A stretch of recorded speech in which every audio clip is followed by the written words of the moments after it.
the Northern Burlington County Regional Board of Education and our Athletic Hall of Fame Committee. My name is Jim Cerruta. I'm the Superintendent of Schools here at Northern Burlington. I've been a proud member of the nominating committee since the inception of the Athletic Hall of Fame.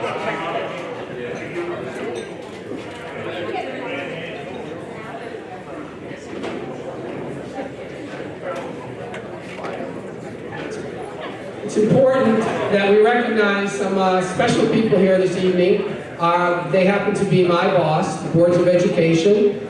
I want to welcome Jerry Spence. He's on the committee and he represents Chesterfield. And Angela Redding is here this evening as well, Angela, with her husband Brian. She's from North Hanover. Thank you folks for the work that you do.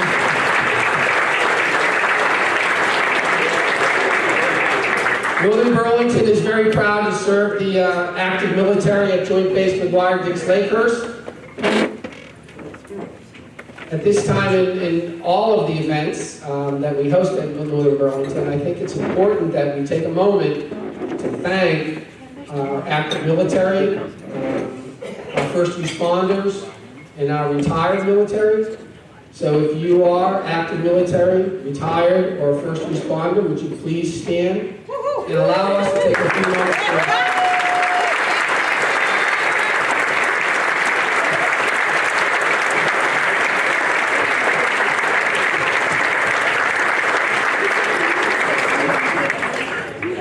I don't have to tell you how special it is to have these folks here with us tonight. These active military and retired and first responders, we live in an interesting world, and we truly, truly owe them our deepest and sincere thank you. I want to make sure that we acknowledge that. I'd like to recognize the 2019 Hall of Fame Committee. Their names are in your program. I'm going to ask them to stand, and at the end, if you could recognize them with an applause.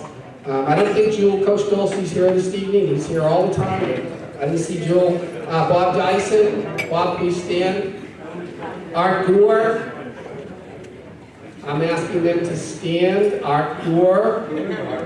Bob Dyson. Where's Bob? I'm working here. All right. All right. Chris Haynes. I didn't see Mike Hensley. Mike Hensley. Hank Kearns. Mr. Hank Kearns Sr. Jack Lucas. I did see Jack. Thank you, Jack. Michelle O'Neill. She's the backbone of the committee. Michelle. You met Jerry Spence, Dr. Yazaki, our athletic director, who's changing the face of athletics at Northern Burlington, and Brian Wolverton. It's my pleasure now to turn the program over to Dr. Yazaki. Enjoy your evening. We have some exciting first presenters here this evening. Enjoy your time. Thank you.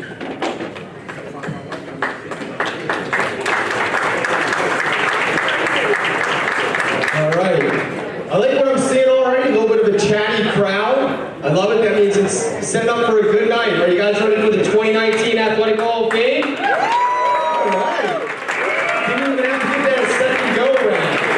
Just a couple of additional thank yous. Our photographer for coming out tonight here, Katrina Gearman, thank you so much. Mr. Dave Potts for doing our awards tonight, and NBTV, if you want to check this out on the local channel later, we'd appreciate that. Little disclaimer before we do another quick introduction here. The 50-50 tonight, obviously we try to plan this as close to the cost as possible. The 50-50 helps us go over, and get some of those unexpected calls going around. So we're going to have pauses throughout the night. I'm sure the 50-50 will be going around. If you didn't get a chance to support that, please go ahead and support that. If you do win it tonight, we don't want the money back. I'm going to put that out there. No. The Athletic Hall of Fame Committee wants you to take that 50-50, and that's a dinner on us for you to take it to another place another night. So please don't feel compelled to give that back to us. And usually that gets people opening up their wallets even more because they know that they're actually going to win it. And then one other thing, you're going to hear some fantastic stories tonight. This is my 8th Hall of Fame. Silence your cell phones. Don't worry about the babysitter. She's probably not CPR certified. It's all right. You're going to be okay. All right? They don't want to hear from you. The kids are probably having a wreck around the house. Don't miss anything that's going to be tonight, because this is your once-in-a-lifetime shot to really hear some great stories. I'm super excited to hear from some people here that I've only seen on paper before. So, at this point, it's my honor to introduce the color for tonight, presented by Northern Burlington's JROTC to my left. And if you could, please rise for the singing of our national anthem by our senior, Jillian McDonald.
On a side note, Jillian McDonald is for hire if anybody's interested. She's going to college for commercial musicality.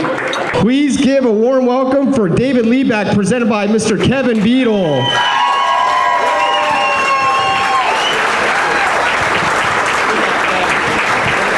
Thank you very much. Thank you. Stay here, Dave. Okay. Well, I'm going to be brief. Keep eating your salad. Don't pay attention. I talk a lot. But when Dave found out he was inducted to the Hall of Fame, it was very, very, very good, and it was very, very, very bad. And let me explain why. It was a cold January evening, and Dave Liebeck and I like to hunt together, so we were sitting in a natural ground blind that Dave created. It was wonderfully placed. The wind was blowing in our face, and we were really feeling good about our evening and harvesting delicious wild meats. I looked at the sunset and I said, "Hey Dave, take a quick selfie of us because this is so beautiful." And he said, "I left my phone in the truck." I said, "Okay." He tapped me on my shoulder and said, "Here they come." We saw the deer filing out of the woods coming our way. Perfect setup. As they were coming closer and closer, and anyone who's hunted knows how when I'm talking about, your heart starts racing. And we're in position. side by side, shoulder to shoulder. The deer were within 20 yards at this time. And I said, Dave, which one do you want? I take the one on the right, I'll take the one on the left. 1, 2, 3.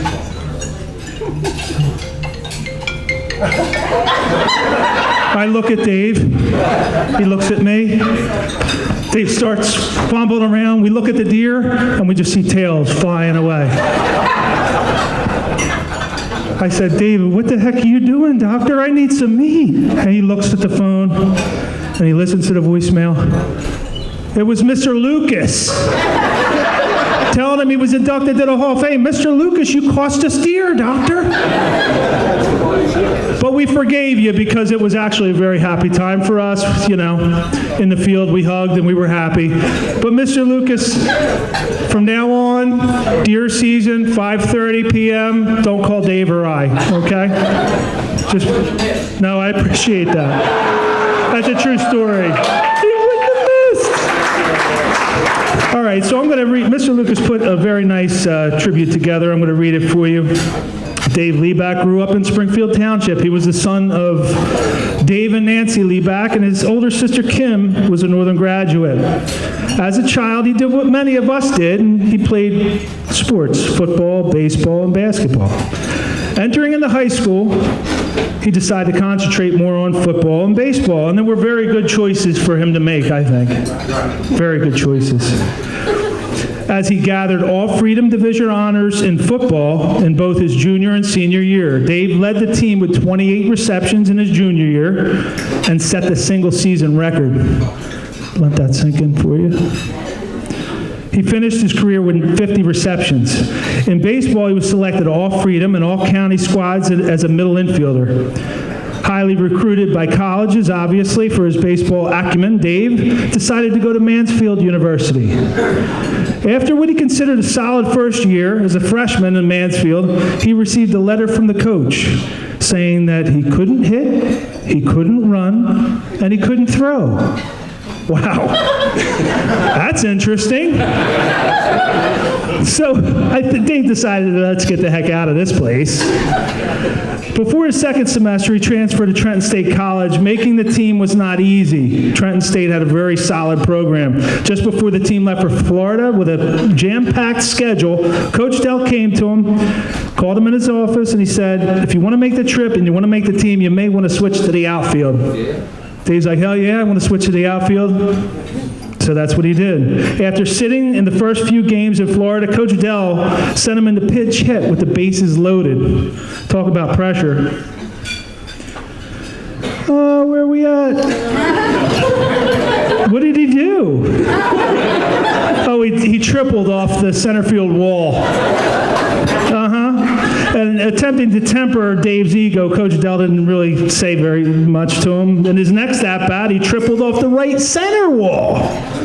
And he remained a fixture in the outfield for the rest of his career. As a sophomore, Dave led the TSC in hits and runs and was selected to the Middle Atlantic All-Region team. He also made the All-Area team. As a junior, Dave led Trenton State to the Division III National Championship and the NJAC Conference title. He led the team in batting with a .392 average, scored 55 runs, and 21 stolen bases. He was fast. It was interesting that while playing for the national title, one of the opposing players was tied with Dave for the most hits in Division III that year. Now, Dave, anybody who knows him, he's very competitive. Very competitive. He competes with himself. I found him in the backyard running circles. I'm like, Dave, what the heck are you doing? I'm just running a race. He's trying to beat himself. Like a dog, like those little dogs that just run. But whatever. Where was I here? Yeah, he was very competitive. Dave out-hit his opponent that day, and he finished the season with 89 base hits to lead the nation. Not the state, not the county, the nation. It is also a Trenton State record that stands today, right? This season so far. Did you check on that? For his efforts, Dave was named First Team All-State, First Team All-Area, and First Team All-America. He has a vivid memory of playing in a postseason All-Star game, pitting New Jersey All-Stars against All-Stars from New York, and the game was played in Yankee Stadium. That's impressive. His accomplishments led him to be drafted by the San Diego Padres, and he was signed by former Philly infielder Bob Malkmus. His first, did I say that right? Yeah. Okay, cool. His first assignment was in the short league in Spokane, Washington. It's called the short league because the season is after the college season. So the league was composed of college players who just got completed their collegiate schedules, and that's why they call it the short season. The Spokane team had 7 outfielders all vying for playing time, and Dave was asked to switch from right to center field. And he did, and he led the team with an average of .299. The following season, Dave was assigned to Charleston, South Carolina Rainbows. Still in center field, Dave earned the Gold Glove for his 219 putouts. That's catching the ball and you're out. And 19 outfield assists, where he's throwing people out.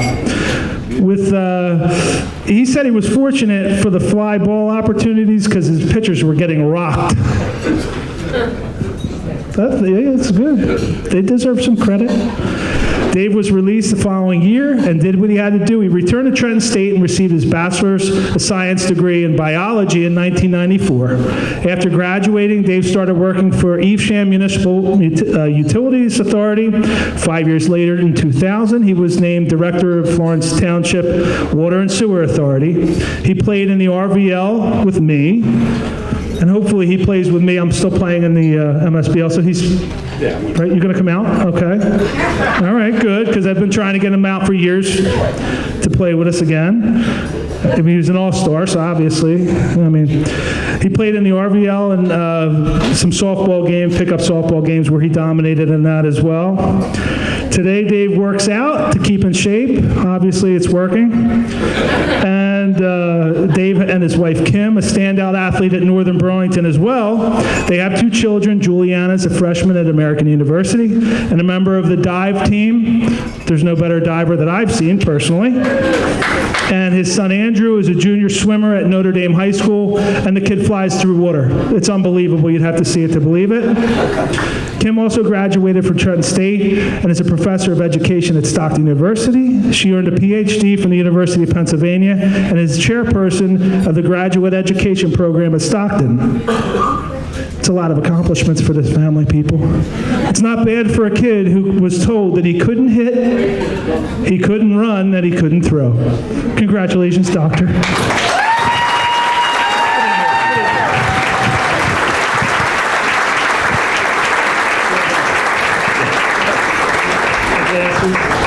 Thank you, Kevin. Very well done. Kevin never disappoints. You just sit back and see what he's going to do. I want to start by thanking the Hall of Fame committee. It's really, really an honor. Hit me even more when I came through the door tonight. It just knocks you sideways, and I really appreciate everybody that works with the Hall of Fame committee, everybody that works to put this evening together. It's really, really nice, and I'm very, very honored and humbled, and it's hard to take in. I would like to start just introducing some of the people that I do have here tonight. Kevin called some of them out, but I've got my neighbors here growing up, the Parkers. If you just raise your hand, Bob and Margie Parker. Very significant in my life. They're extended family. We grew up like family.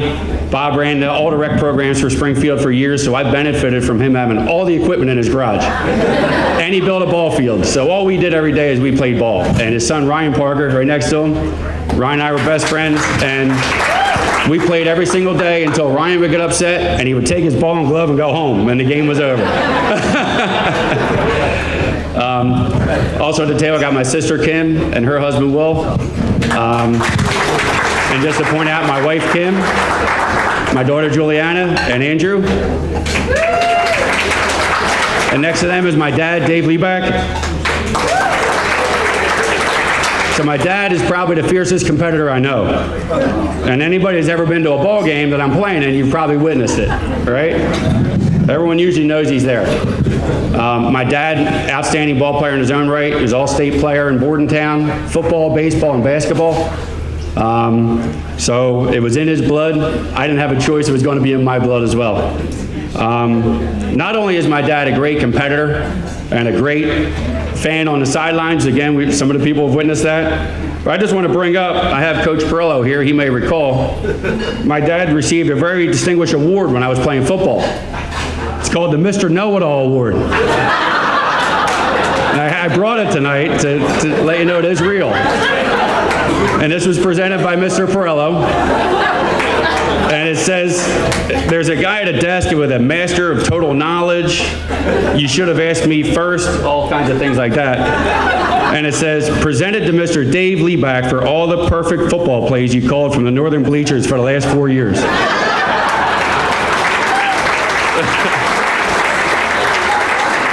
And I just want to mention, most of those plays were pass plays.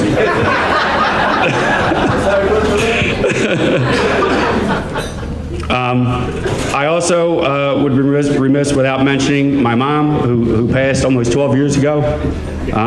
She's in the catalog. Just the support, that I receive from my family. None of us can play sports or be successful in anything in life without support. And I had that 100%. My mom was the type that if I was running late, she already had a meal made and a package that I could eat while I was driving, and I was on the way, and my uniform was pressed and folded and ready to go. I never had to think about a thing, so, I couldn't keep myself together very well. I still can't, you can ask Kim. But I had that kind of support in my family. Also, Kevin's mom, Mrs. Beadle, couldn't make it tonight. And Kevin's father, who passed, Mr. Beadle, another great, great supporter of everything we did. And I think in that time in the 80s, and some of you can relate, we were just supported by so many people. And the K family who we're close with, and some of the other friends that I see here tonight. I've got all my friends here at this table. I didn't even know they were coming. But support means so much when you're trying to do anything in life, right? So that means the most to me, and just having people here tonight means so much. So Kevin went through some of the things that I was fortunate to have some success in, but just to touch on, nobody's successful right from the start and every time they do something. I suffered several setbacks along the way. I'll never forget my very first doubleheader, Northern baseball. We were up in Pompton Lakes, and it was a haul up there. It was about an hour and 45 minutes, and it was cold, and I don't know, everybody looked giant. I was only a sophomore. The pitchers, I think, were like 6'12" that day, and they're throwing 90 miles an hour. Needless to say, I went 0 for 8, 7 strikeouts. I did pop up to second base once. That was a huge accomplishment. And I dropped a pop-up at second base myself. And I talk about just completely demoralized. And Gary Smith, who was my baseball coach, a lot of you remember Gary, he came over to me and my dad, he said, "Don't worry, Dave, it'll be okay. You're going to be just fine." And I thought, my God, this guy believes in me? Like, did you just see what I did out there? So that meant a lot. Having somebody in your corner is a big deal. The guy at Mansfield cut me and said I couldn't do anything, basically. But I got a call quickly from my coach Jim Mayer, who coached me in the Legion Ball. "Dave, I contacted Rick Dell at Trenton State. We got you going over there already." That was the next day. I'm like, oh my gosh, why are you doing that for me? Right? So these little steps along the way in your life of support.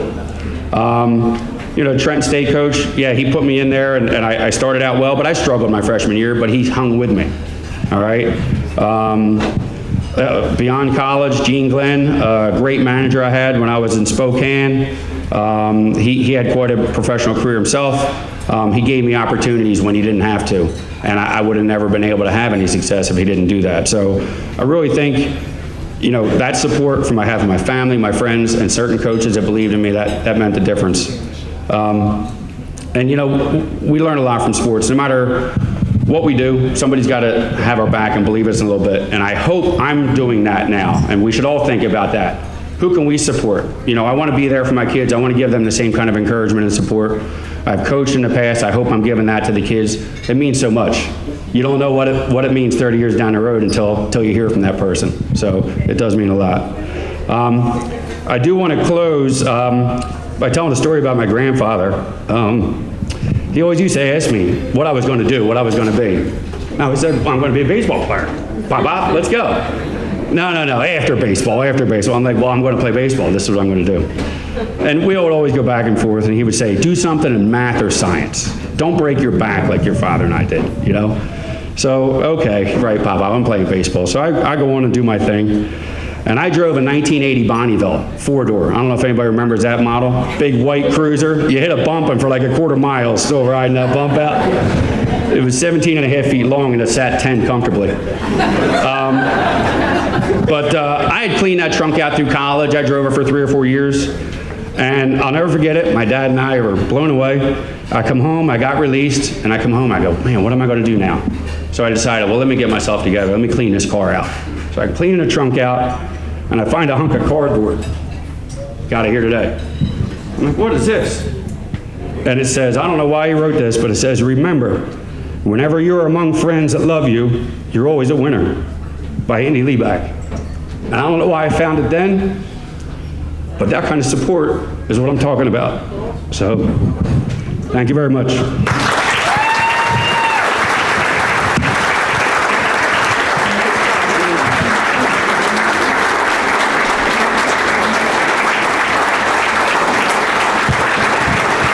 Give it up for our first inductee, Mr. Liebeck.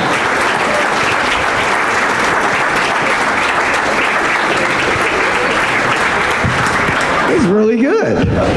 All right, we're going to go along here with our second inductee, class of 1982, Willie Marshall, presented by coaches Charlie Perello and Hank Kearns.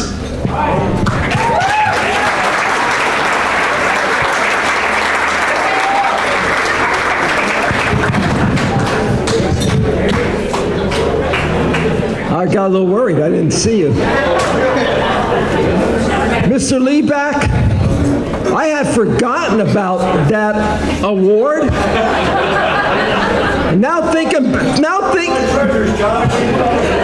Thinking back on it now, it was well deserved, by the way.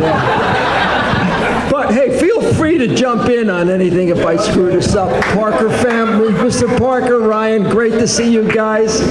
Awesome. Hank and I are going to do this together, and I'm going to let Hank begin, and then I will follow. It's like being on the sidelines again when you're looking. Always. Okay, 1, 2, 3, eyes on me. If you can see me, put your hands up. Put your hands up. Come on. Put your hands up back there. Hands up. If you can hear me, clap 4 times. You graduated. Good. Very good job. Okay, when you have strenuous lifting to do, it takes 2 hands to lift the load. Introducing Willie Marshall is heavy lifting. It takes 2 of us, myself and Charlie. For my part of the lift, I will share with you some of Willie's personal qualities that you may not know. I contacted some of Willie's family members and friends. Here is a summary of what I learned. I spoke with both parents separately. The responses were the same.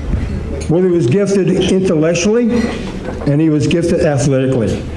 He worked hard with these gifts. Willie's quest started in elementary school. Every year he prepared for the President's Challenge. You all remember that? And he earned the highest score of anyone in the school each year. Academically, he was one of the best students in school. Willie's character and intelligence are what Willie's wife, Romaine, found most appealing. She is Willie's #1 fan. Romaine told me that Willie is always there for everyone.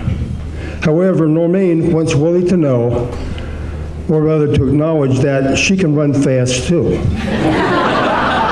At home, Romaine uses his middle name, Fitzgerald, to get his attention. Obviously, when your wife is using a prestigious-sounding name like Fitzgerald, you know that you enjoy a high status at home. Willie's brother, Greg, and Willie's teammate at Temple, Keith Gloucester, painted a picture of a brother and friend who went out of the way to help, facilitate, and guide people he cared about.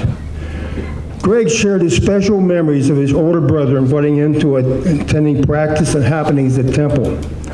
Greg watched and learned from his older brother. The impact on him was phenomenal. Through input from Willie, Greg successfully made the transition from defensive lineman to wide receiver. In my mind, that's comparable to making water into wine. Not that defensive linemen are skillless, it's that the skill sets are worlds apart.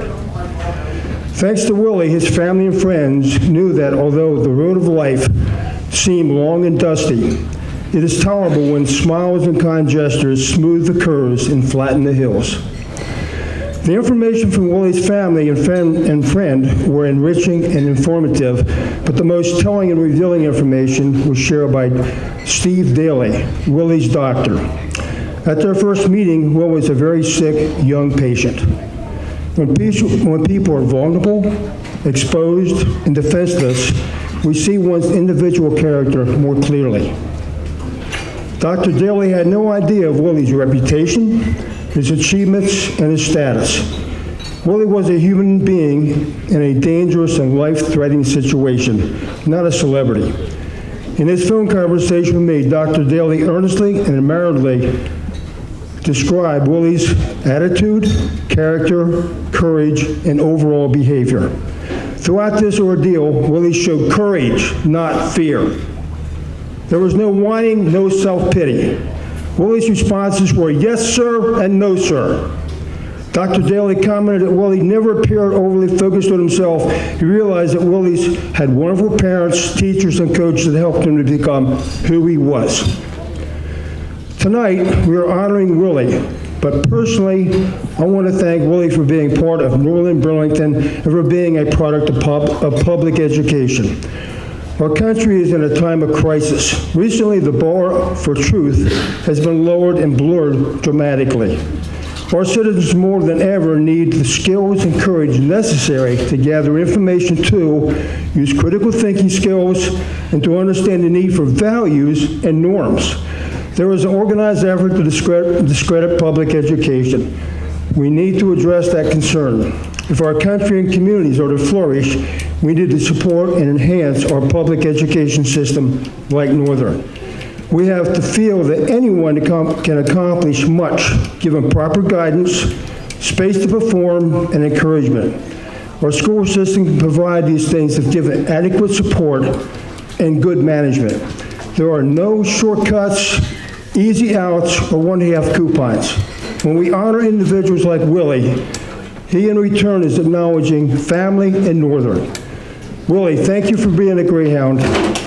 You made us all proud to be Greyhounds tonight.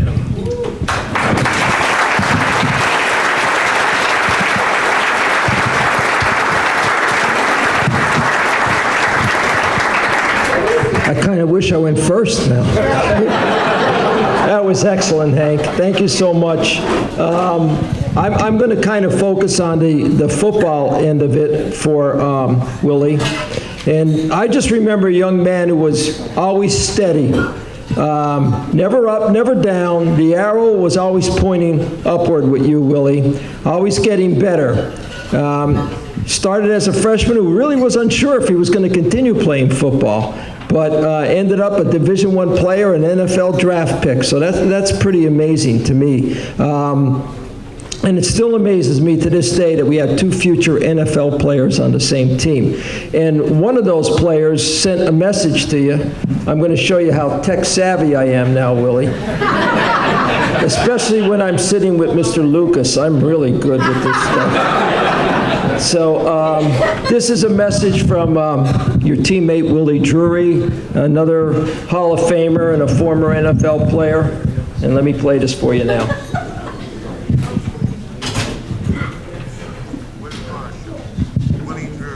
Oh, can you hear that? No. I told you I was tech savvy. Hold on.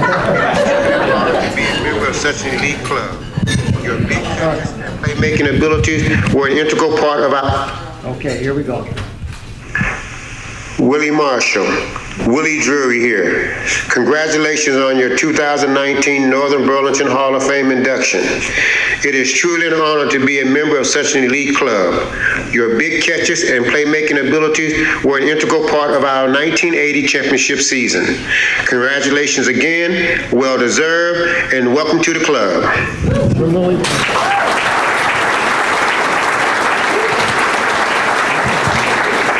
All right, Jack, I take it back. I'm not any better than you are with this stuff.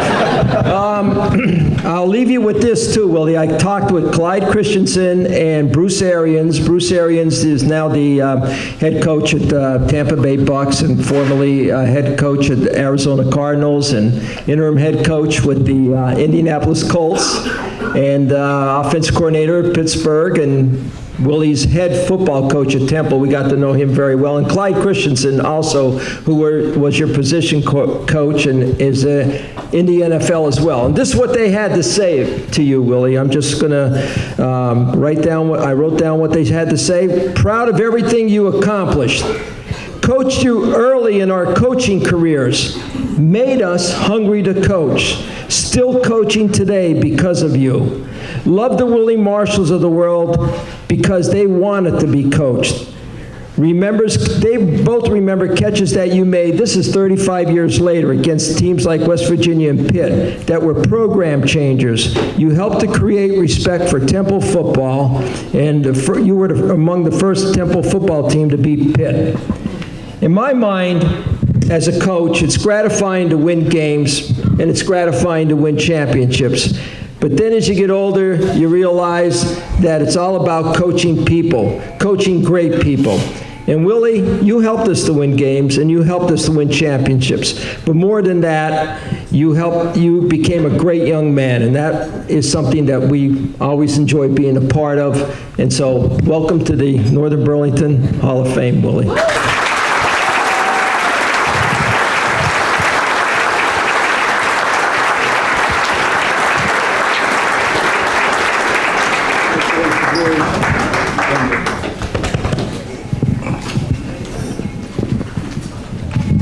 Wow. Okay. How's everybody doing? Whew. All right, first of all, to just elaborate on what was said earlier, in 1993 I was diagnosed with a condition known as chronic pulmonary emboli. It was believed at that time that that was going to be a fatal condition that was going to take me out of life very quickly. I was fortunate and blessed, and God brought this man to my life. Dr. Daly, thank you. My family thanks you. He has looked after and cared for me and allowed me to be here this evening to enjoy this moment. So, and he is here tonight. Dr. Daly, again, I thank you very much.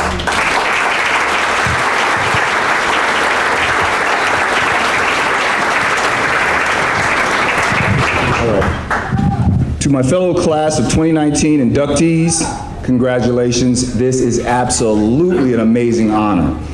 All right? The Northern Burlington Athletic Hall of Fame, something I wouldn't have imagined in the furthest reaches of my mind. To my coach, Hank Kearns, and Coach Charlie Perello, I love you guys so much. You have no idea the influence you've had on my life. And to have you guys introduce me just makes this that much more special. So for my nomination, thank you. And for just being who you guys are, thank you. All right, to the Athletic Hall of Fame committee, for my selection, thank you so much. I could not have imagined a greater honor. There is a very old saying that it takes a village to raise a child. From my personal experience, I can tell you that this is absolutely and completely true. But to raise an athlete, this takes and requires a very special community of family, friends, mentors, and role models. I am so grateful that I am truly blessed to have been raised by such a community. Within that community, my father, Johnny Marshall, who set my feet firmly on the path and pointed me in the direction to becoming a responsible and successful man. Dad, I thank you. My one-of-a-kind mother, who I should call Mother Coach. You have never met a woman with the football IQ that she has. She recently shared an experience with me. She was out having dinner, and it was in a sports bar type of setting. She noticed that there was a football game on the television, because after coaching me and spending all of her life, raising a football player, she's an avid football fan even to this day. There was a gentleman that obstructed her view of the television. She very politely asked this gentleman, could he, excuse me, I'm trying to watch the game. I guess he had a little bit too much machismo. He decided to tell my mother she wouldn't know what she was looking at anyway. Okay? anyone that knows Faye, mistake number one was thinking that she doesn't know football. Mistake number two was crossing her. I envisioned this gentleman about 6'2", 5 minutes later about 3 feet tall, feeling humiliated, embarrassed by my mother's demonstration of truly impressive football IQ, more so than even me. So I can tell you that male or female, don't challenge my mom on the football field. Okay? My aunt, I am just blown away to see you and have you here. I had a childhood disagreement with her where I used to call her Aunt Pat. And I'm not going to share with you how we got to that point, but I said to her, I'm not calling you Aunt Pat anymore because I was mad at you. Well, I call her Aunt Pat now. We've gotten past our differences, and thank you so much for being here. All right? To my wife, Normaine, my rock, my best friend, my everyday inspiration, and even today, she supports all of my athletic endeavors and life endeavors. Thank you so much for being so much in my life. All right? Each of you have shaped, directed, given me strength and support, and helped me to be all that I am today. Thank you. To my children, my baby Ryan, my daughter Sierra is not here today, but to Sierra, to my oldest Ajay, to my son William, and to my should-be sisters, Wendy, Donna, Alora, I love you guys. This night would not be what it is without you here with me tonight. The occasion is made so much more special because I have the opportunity to share it with you. And I'm so grateful. Thank you. What I realize in my life is the experiences of my sports career have taught me that no athlete succeeds or achieves without great direction and coaching. The two gentlemen, amazing gentlemen who introduced me are arguably two of the greatest, and in my mind are the greatest. Coach Kearns, you set a foundation of fitness and physical awareness that has been a key to all of my athletic and life achievements, and continue to this day. Coach Perello, wow. In addition to being the fiercest competitor on the basketball court, I can't tell you how many times he and I played one-on-one. And it was a daily thing, not an every week thing, not every day thing. He and I would be seen playing basketball on the court, and we're not going to talk about who won or who lost because that will spark off an argument that'll take up the rest of the time tonight. All right? But this gentleman, amazing coach and mentor, helped me to build a personality trait that has been essential for my success in athletics and in life: confidence. But not just any confidence. Confidence that says believing not just that you can, but that you will. All right? It would be remiss of me to stand up here and all these wonderful emotional outpourings, but we have to talk some sports. We got to have some sports. And I've already met with Ms. Stevenson and Michelle, and we've got to talk about what has been the catch, okay? So I'm going to take you back to my senior year, my last football game. If I remember correctly, we were down 17-0. For whatever reason, we decided to sleep through the first 3 quarters of the game, okay? Now, finally, in the 4th quarter, we started putting points on the board, and now the deficit is 17-13. With very little time to play, we needed a touchdown to win the game and clinch a share of the Freedom Division Championship.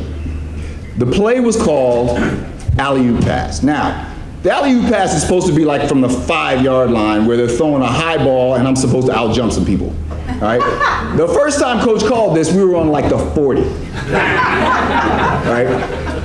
Quarterback lost this thing out there. How the defense lets me catch it, I have no idea, and that was against Florence in our game opener. Okay, so Lyle Pearson, amazing quarterback, he wore contacts, so he comes into the huddle with his eyes about this wide open and says, the play is alley-oop pass to Willie. No pressure. Now, by the way, for those who know football, there was nobody out on this pattern. It was me. So mistake number 1, Bordentown defense, you see one receiver running down the field, you stand and look. Why didn't you send anybody to cover me? So finally, two guys, and somebody knows the one DB who's still saying I pushed off on him. I believe it was Mark Drew. The safety came over and said he actually caught the ball at the same time I did, although there's a big picture on the front of the newspaper where you see me holding the ball about 3 feet above them. How you managed to catch it at the same time when you were down there and I was up here, I do not know. So, long story short, after they pulled all of my teammates off my chest, we were the Freedom Division champs, 3-way tie. That was the one moment in my life where I realized that all the coaching, all the teaching, all the mentorship had set me on a path to success, and I carried that to this very day. Greyhound Nation, thank you. Greyhound coaches, thank you. Each and every individual here tonight, thank you. And once again, congratulations to each and every one of my fellow 2019 Hall of Fame inductees.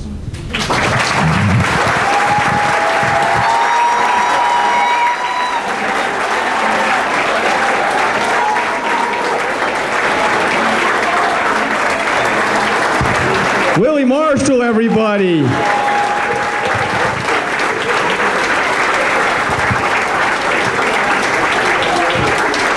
Hold him up, let the crowd see that. That's great.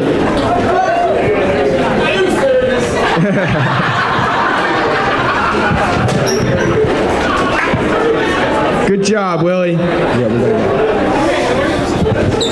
And just a side note here real quick, Coach Perello, that was good. I was impressed with the phone thing. So you need a little bit of help.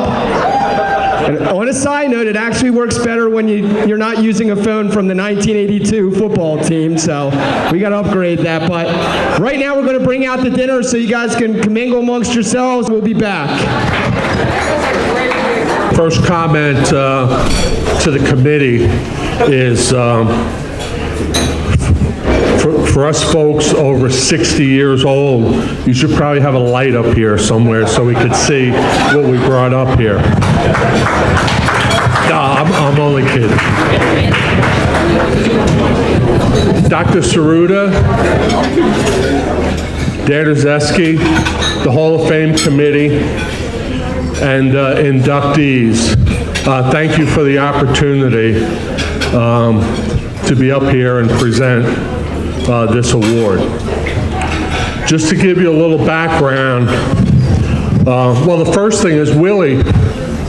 My son played for Coach Perello and Hank Kearns in the late 90s, and agree with everything you said.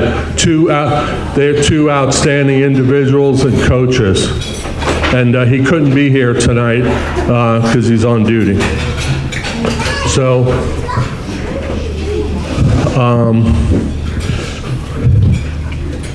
I'm at a little disadvantage because I really didn't know what the format was. I was told, you know, just read the script and go with that. And then I find out that you could ad-lib a little bit. So,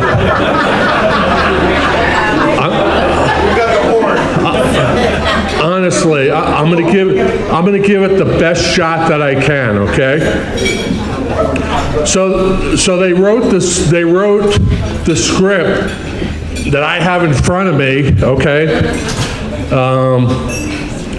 And it starts out with 3 words that I can't even say. All right.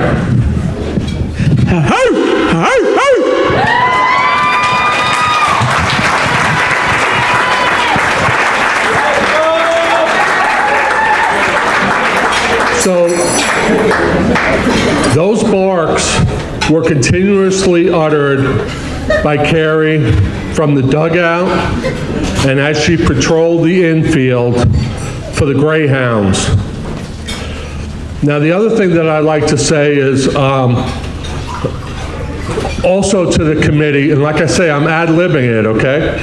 Also to the committee, all right?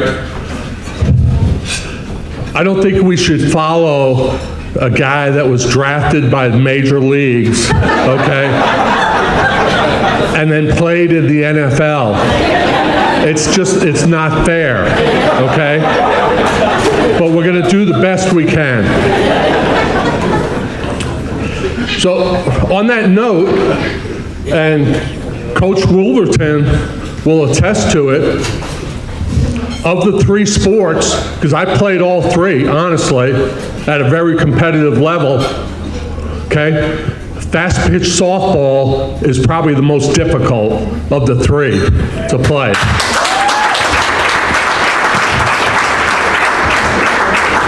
They have major leaguers that try to hit women's fast pitch softball and simply cannot do it. Okay, so let's get to it.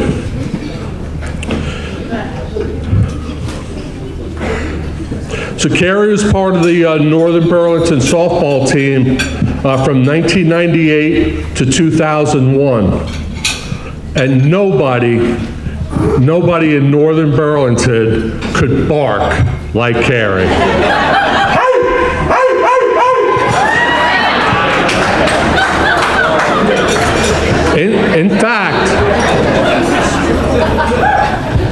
In fact,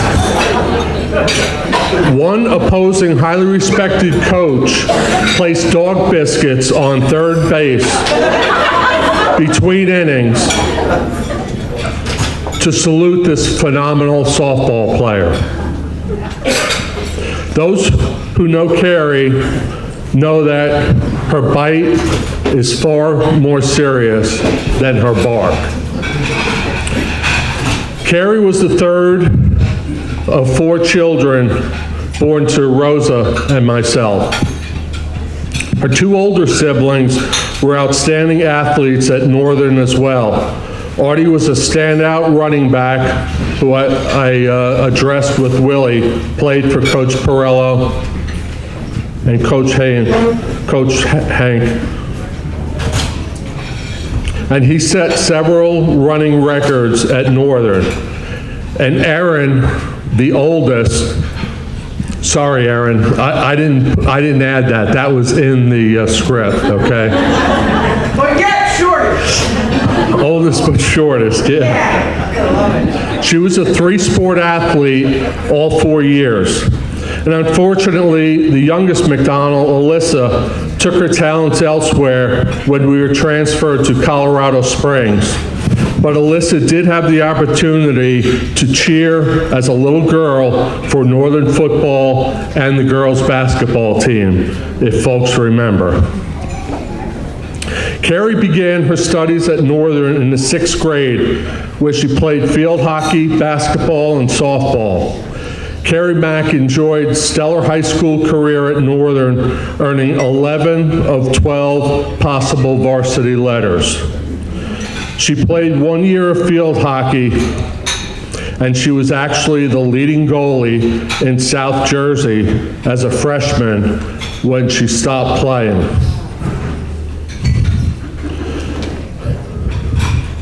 She was a 3-letter award winner of soccer, 4 years of varsity basketball, and 4 award-winning years of softball. Playing third base, Kerry was a 3-time All-Liberty Division selection, 2-time All-County, 2-time All-South Jersey, and as a senior was selected to All-State. She owns the school record of 18 doubles in a season, as well as being the school's career leader in doubles. She collected 125 hits during her career and is second in career batting with a .532 batting average. I think I probably know who number 1 is. In addition to the 3 major sports, Kerry was recruited to join Northern's powerlifting team.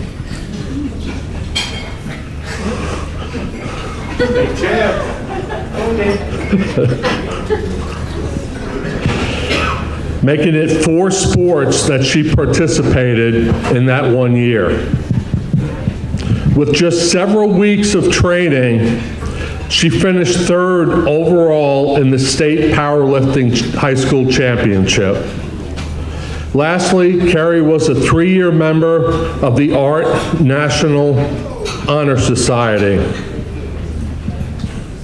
And Kerry, I don't see anything about grades in this.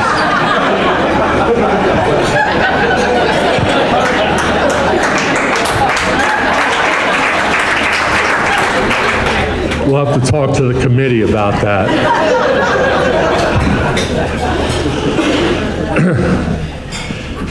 After graduation, Kerry took her talents to Montclair State University and graduated with a Bachelor of Arts degree in graphic design.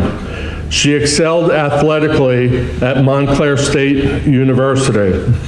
Now, when I took Kerry around to colleges for recruiting, every single college coach said to me, "We never had a softball player that was an art student. We just never have." You know, they're on a different campus, they're a different type of people, you know, they kind of stick to themselves. So it was a challenge to find a good fit for Kerry, but Montclair State was a good fit for her. She was 4-time softball first team All-NJAC. She was the NJAC Rookie of the Week 3 of the 7 weeks of the season. And she was named Montclair State University Female Athlete of the Year in 2003 as a sophomore. And she was a 2-time NCAA All-American. Her 4-year career statistics were record-breaking. Upon graduation from Montclair State, she held the softball school records in career home runs, 30, slugging percentage, 669, on-base percentage, 495, walks, 104, and intentional walks. She led the school in those historic categories. In one game, Kerry was intentionally walked 4 times. You never liked being intentionally walked, remember? Coaches would try to get in her head by intentionally walking her. And another game, David, you'll enjoy this one. Against Rutgers Camden, Wolfie wasn't the coach at the time, by the way. She was intentionally walked leading off the second game of a doubleheader.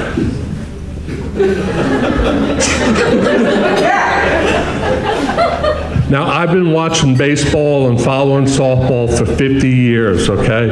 I have never heard of such a thing.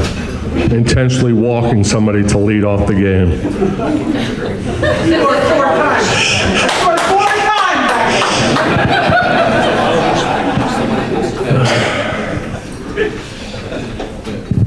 Her RBI total was 131, which ranks 3rd in school history, and her 317 total bases ranks 4th. Kerry had a career batting average of .384 at Montclair State, and during the 2003 season as a sophomore, she led the team in every offensive batting statistic except triples, and she was 2nd in triples. Sorry about that. Sorry. You let me down, Kerry. In addition to her prolific offensive numbers, Mr. Wolverton and I are especially proud she was a defensive specialist as well. I guess all those diving defensive drills paid off, Wolfie. She has the 2nd most assists, 339, in school history. And if you know baseball or softball, that's at 3rd base. It's not at shortstop or 2nd base up the middle, okay? That's at 3rd base. And ranks 3rd all-time for position players in fielding percentage at .970. Her last 3 years, she had almost 400 fielding attempts and made just 10 errors in 127 games. After her 2006 graduation, she started working in graphic design for a recreational youth organization in Teaneck, New Jersey. She has done landscaping and landscaping design and worked for the Job Corps in Edison as a recreational specialist, security supervisor, and residential supervisor. She's currently unemployed, so if anybody needs a good third baseman,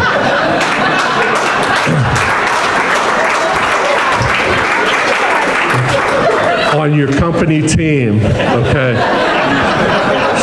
She's go-to.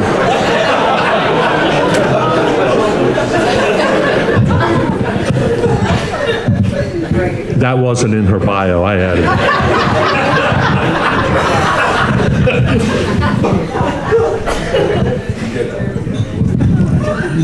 She still keeps herself involved in graphic arts, and she and Coach Wolverton design and manufacture retail shirts, hats, jackets, and uniforms for local sports teams and organizations. Nice plug for the company, Wolfie. Good job.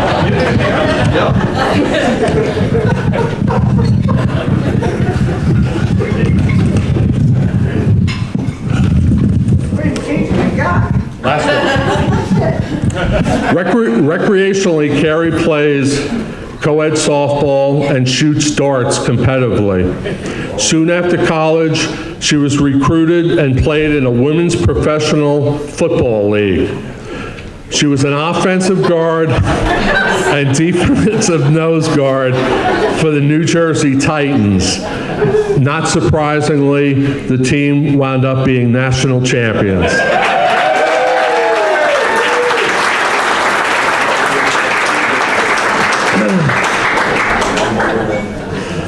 Kerry still resides in the area in Chesterfield, New Jersey.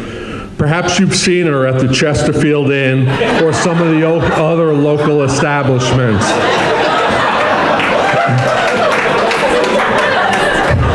And I'm sure you can meet her out back if you want.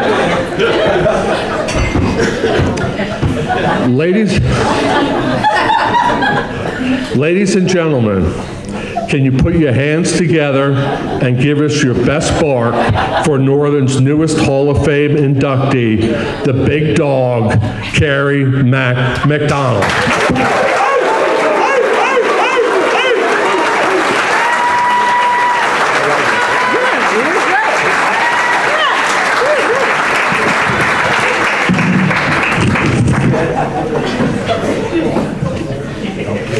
Yeah, I gotta use a microphone, right? Do I have to use a microphone? I'm pretty loud. I have to? Son of a... I'm pretty loud. Alright. I'm not really good at this talking stuff, you know? It's all sentimental and stuff. Alright, so I do want to thank the committee. Thank you, the committee, for nominating me. And can you hear me? Alright. I do want to say thank you for the committee for nominating me. I appreciate it and everything that you've done here. I want to thank all the nominees tonight. Cheers to you guys. Cheers. For all your hard work. Hard work does pay off. I believe in that 120%. A special thanks to all my friends and family who are here tonight. Thank you for coming. It means a lot. Some of them came from a long, far away. It's important to me. Some canceled, by the way. I'll take care of them later. Don't worry about that. But I do have some really special thank yous. Don't worry. I timed my speech for like 3 minutes. So that's what I was like, hey, that's what they say. Hey, 3 minutes is like a good amount of speech. All right, cool. So, special thanks to Coach Wolverton. He started his head coaching career when I first started in my freshman year in 1998. Sounds so long ago, right, Coach? Yeah, I know. It's so long ago, right? I got ID'd today, by the way. It was the best thing ever. She's like, oh my God! Are you really that old? I'm like, can I get my my ID back, thank you. Thank you. His intense coaching style made him into probably the best coach I ever came across. I just thank you, Coach, again, and you, Donna, for always being there for me. Especially that time that you guys bailed me out of jail. I'm just kidding. But if I ever got arrested, I would call them. All right, cool.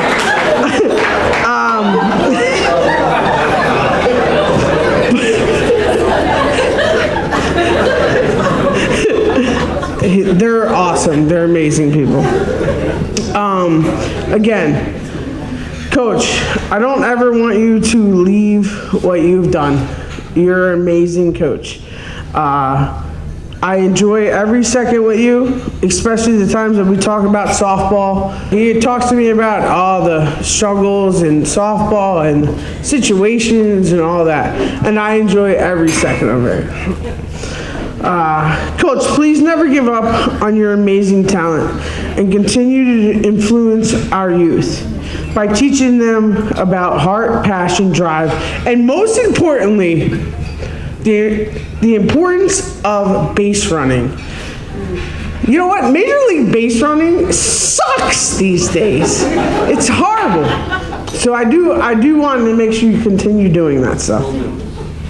Next, I'd like to thank my siblings. Aaron, my brother Artie's not here tonight. Alyssa, and my sister Heidi. I would not be the person I am today if it weren't for you guys. It's gonna get a little, what'd you get down? You know, what'd you get down? You know, my sisters and my family know that. What'd you get down? I'm gonna take it in here.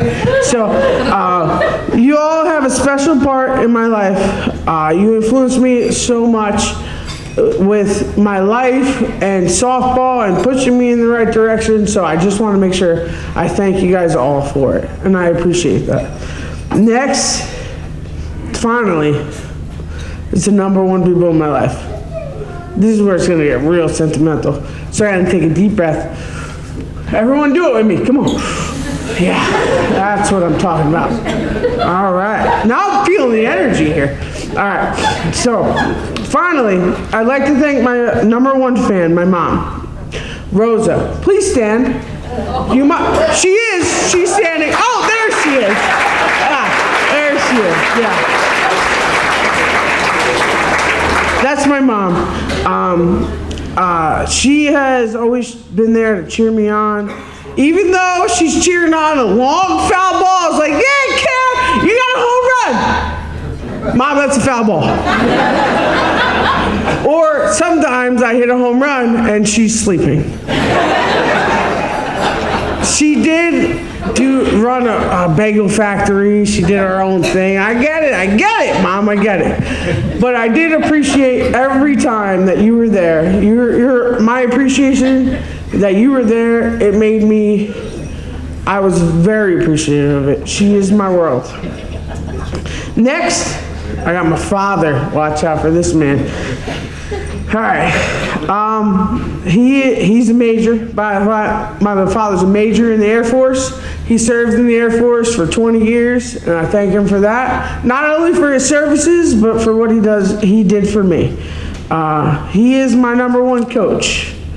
Flip over here. I will always enjoy the long play-by-play talks at dinner, analyzing situation after situation. This guy, I'm telling you, he can break down any synopsis possible. The entire game, he'd bring it in. I'd sit down, I was already spent. Like, I'm done, Dad. Like, I already lost the game. He's like, yeah, but what'd you do wrong?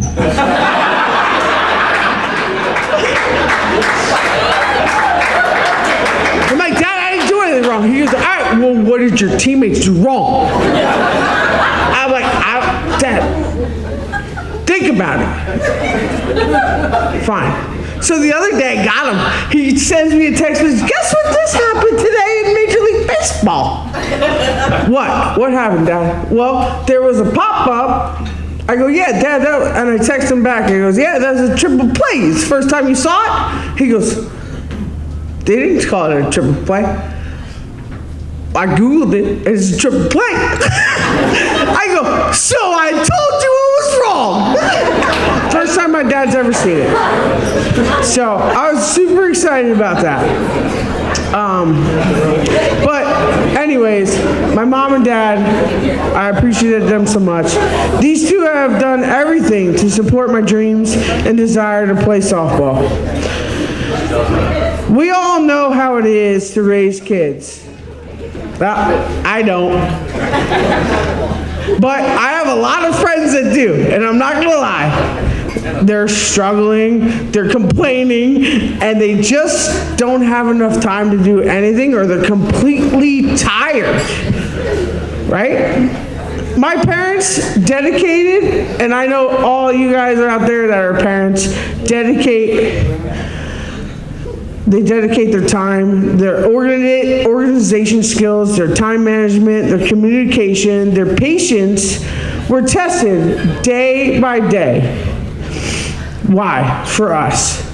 I just want to say thank you to my parents for everything that they've done, everything they sacrificed. Deep breath. Would you get down?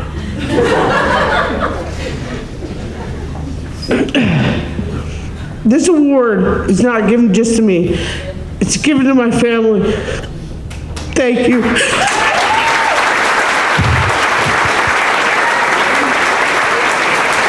Lastly, I'm not done. I'm not done here. Please, everybody raise your glasses. And I'd like to cheers to all parents that sacrifice themselves for us. I appreciate it.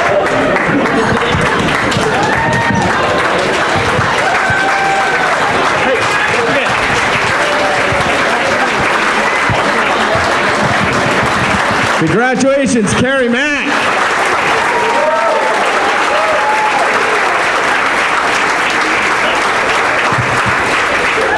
Art, I just want to say real quick, for many years, Brian told me what a great father you were. On the sidelines, he told me you were ruthless but fair. And if anybody missed it, you actually missed a beautiful moment there when Art was coming around. He was getting ready to do the speech. He looked at Kerry, and he punched her and he said, "Get up, it's our turn." I thought that was awesome. All right, next up, our fourth inductee of the night, Dr. Alyssa Pigott, presented by Mr. Dave Adam, class of 2006. Come on up.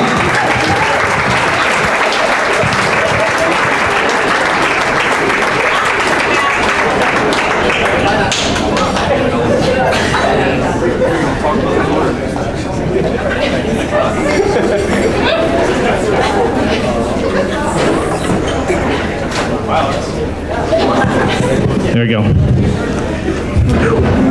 Thank you, Kerry. I appreciate you setting the bar as high as you did for us. Make my life a little bit easier right now.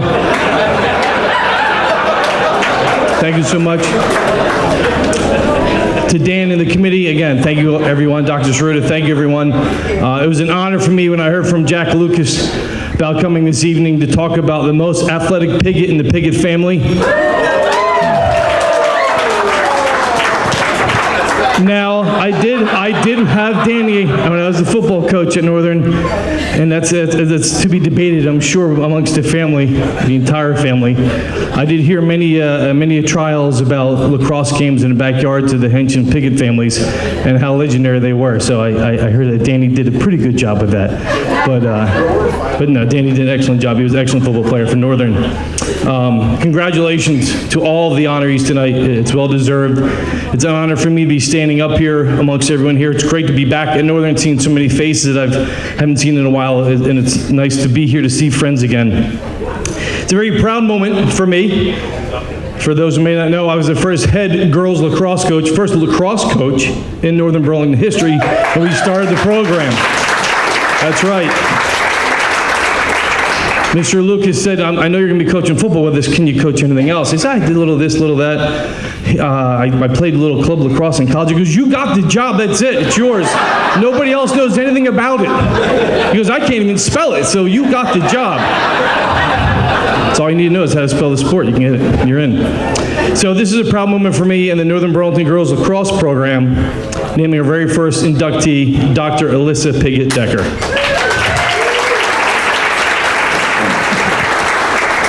If I had one word to choose to describe Alyssa as a lacrosse player, there's many great ones. Speed, agility, skill, selfless, but the one I would pick, I've heard tonight, and I'm going to repeat that word, and that word is fierce. A fierce, fierce competitor. Our program started in the spring of 2001. We had just a JV program and just a freshman program. And at the same time, Mr. Lucas, in his wisdom, started a middle school program as well to help build the program to feed into the high school. I was very fortunate and very blessed that he chose a wonderful person to help me as we started the program, Miss Joanne Hench, a freshman coach, is also an honoree and also a Hall of Famer, so please give Joanne a round of applause. So if we take you back to the year 2001, we've started our program near the beginning of the season. Coach Hench says, hey, let's practice a little bit early tonight, and let's go over to see the middle school game. There's their first game of the season. Let's go check them out, see how the middle school team's doing. So that's a great idea. We take the entire high school team, we walk over, and we go see the first game of the middle school team ever played. So we walk up and wow, what a great group of kids. What a special knit bond of athletes in that middle school team. Future first team lacrosse goalie for high school and college. She's now, Amanda's now coaching Division I lacrosse out in Ohio. Future All-Staters, future All-Americans on that team as 7th and 8th graders, and who knew what they were going to accomplish down the road. But it was just an impressive group. So Alyssa and I got together last week and just talked a little bit about being here tonight, and we shared a couple old stories, and you reminisce, and the stories come back, and she had a great story for me. She said, do you remember the first time you met me? I said, I don't, to be honest with you, I don't remember the time. And she said, I'll never forget it. Oh, crap. What did I do? She said, we had a tradition at the middle school when we first started coaching. Coach Brooks was there, and as they were first learning how to play lacrosse, if an athlete scored a goal in practice, they had like a routine that they would do and cheer on that they scored a goal in practice.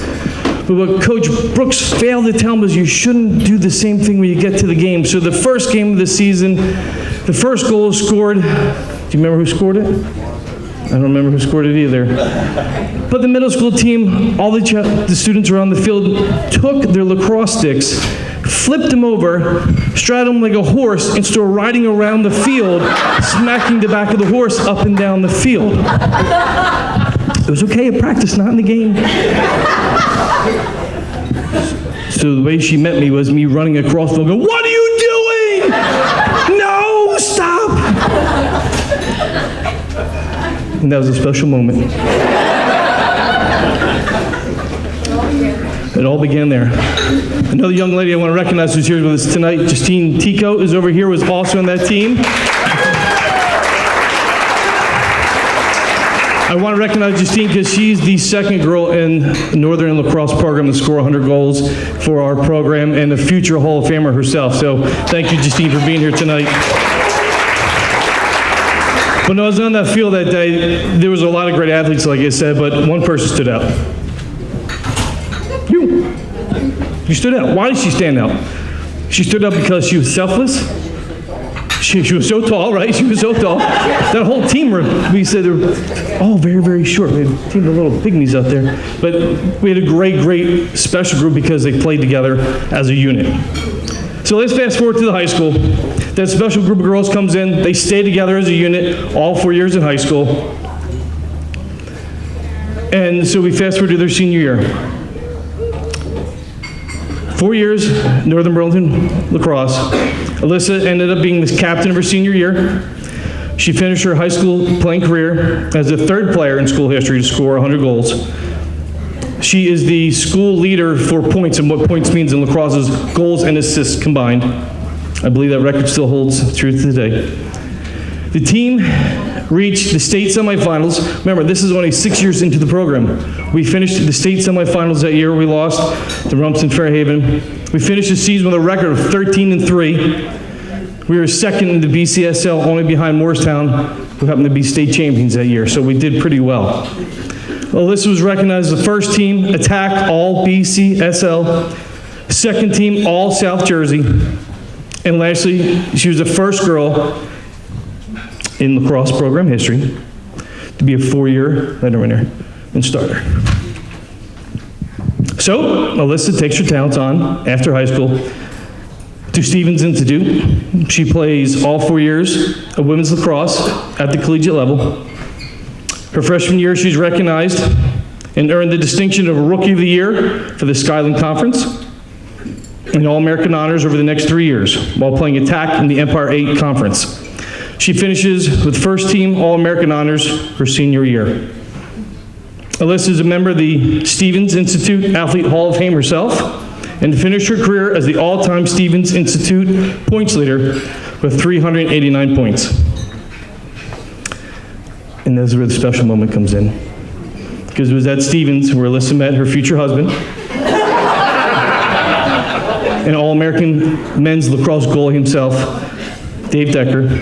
Soon after, they began a family and a career together, and they have their offices in Springfield, next to the best pizza place in Burlington County. So ladies and gentlemen, please join me, her family, and the rest of Northern Burlington Girls Program to welcome into the Hall of Fame, Dr. Alyssa Pickett.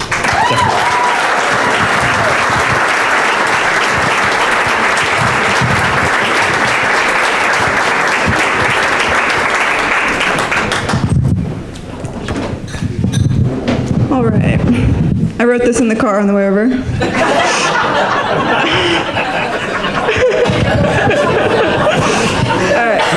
All right, thank you, Coach. This is some tough acts to follow tonight. All right, such an honor. Thank you very much. I'm very grateful to be here tonight. Congrats to all the other inductees. This is really amazing to be here tonight. Yeah, I was very fortunate to be in 7th grade when they started the lacrosse program because I did not want to play softball. Sorry, Mr. Wolverton. Lacrosse has been such a huge part of my life, and this program, basically everything in my life has come from this program. Okay. Other things. Okay, so I'll start with my parents because they were there. They've been there for me every game. My mom is the loudest one. Yeah. My dad didn't really know how to play lacrosse, and he learned how for me. Because he has to be like the best at every sport that he plays. But since he wasn't as good at throwing the lacrosse ball as me, he had to get his glove out. He would start with the lacrosse stick, and then after 5 minutes, he would put it down, get his glove out, and then start launching the ball at me, like to get me to catch it harder. So thank you, Dad. I get a lot of my competitive edge from my family. So thank you all for being here tonight. I kind of was lucky because my Aunt Jo Hench, who already got a shout out today, but here's another one. She had a key to the closet for lacrosse gear. So we would go in and get all the lacrosse stuff all the time, before it even started. So we had all this stuff at home during the summer. So Joe and Debbie and I one night got all the goalie stuff. So it's a middle school goalie equipment, and we got my grandma. And we outfitted her in the middle school girls goalie equipment, and we put her in the goal, and we were shooting on her, and she made 3 helmet saves. It was awesome. So everyone, we played a lot of games in the yard, and Debbie and I used to play like constantly. So thank you, Joe. You know. Thank you, Grandma. Thank you, Grandma. Yes. Yeah. Thanks, Graham. That was awesome. Yeah. So I owe my competitive nature to all of you guys. So thank you. All right. I already rambled about all of this. I love you guys. That's where I ended that. All right. Okay, so almost all of my high school memories involve lacrosse in some way. Justine was like my best friend ever. She still is. She's here tonight. She was also a fierce competitor. In high school, she was way better than me. I don't know why I'm here, but she was, all around awesome player. And I remember, probably I scored 100 goals, and she was probably assisting me on 99 of them. But the one that my 100th goal, she wasn't on the field, and she will never let me forget that. I remember finding her after, and she was like, "Really? You couldn't just wait until I got back on the field?" And so I always, thank you, Justine. Coach Adam, there's so many things that I could talk about, but I don't know if it's appropriate. The things that you put us through. So yeah, Coach Adam was a high school football coach, and he played club lacrosse. He knew how to make us run and work hard. So every time it was raining, we were on the field doing up downs. And until we were cold and we couldn't feel our hands anymore, and then we would practice. And his thing was always, "Look, we're the only ones outside right now." And that was his thing. He always had to make that a point. We're the only ones outside right now. And most of us were like, yeah, because it's raining. Oh, I said it, sorry. Sorry.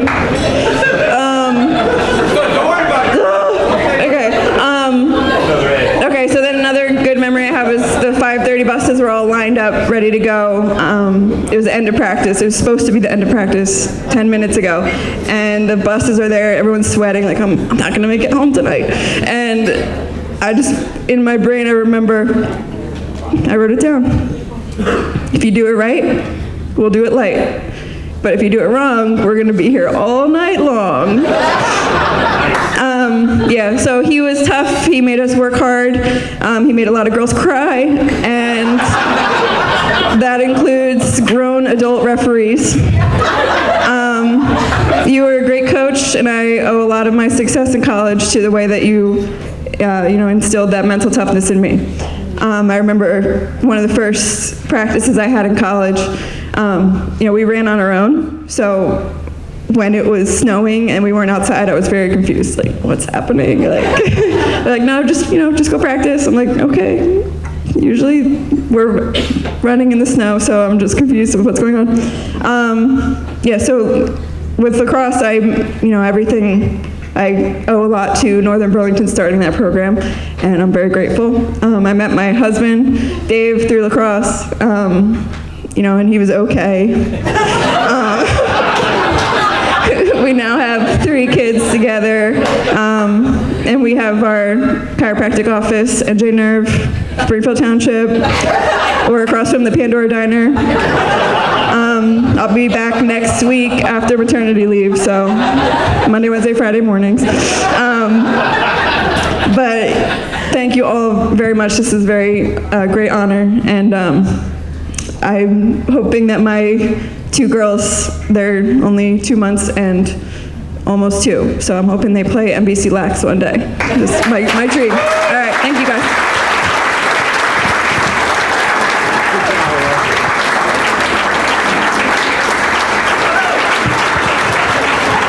Alyssa Pigott Decker, everybody.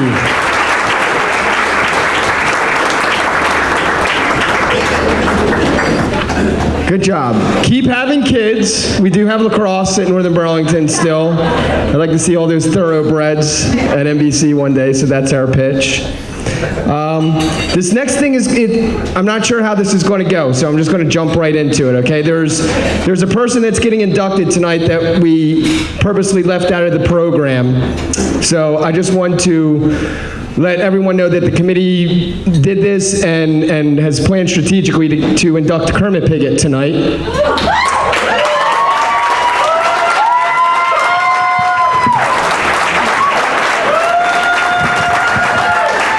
If you could please give him a round of applause to come up here and accept his award.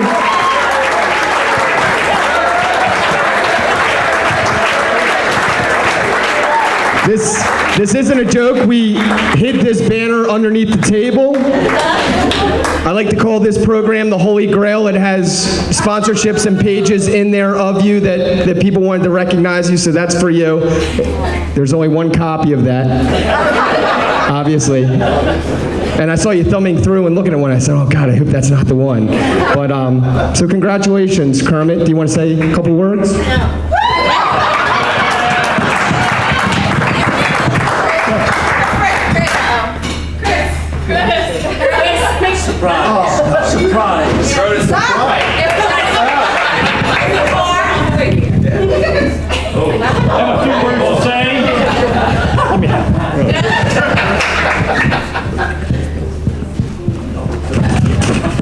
First of all, I'm going to talk about the Pickett that is the #1 athlete in the Pickett family.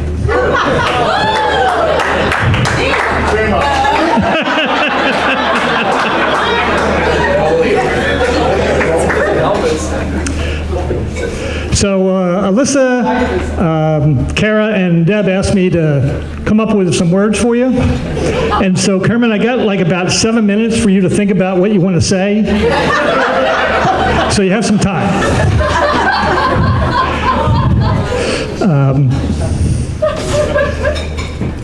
It's been almost 50 years since we graduated from high school. So a long, long time. And it's 55 years since we actually started playing competitively with and against each other. Long, 64.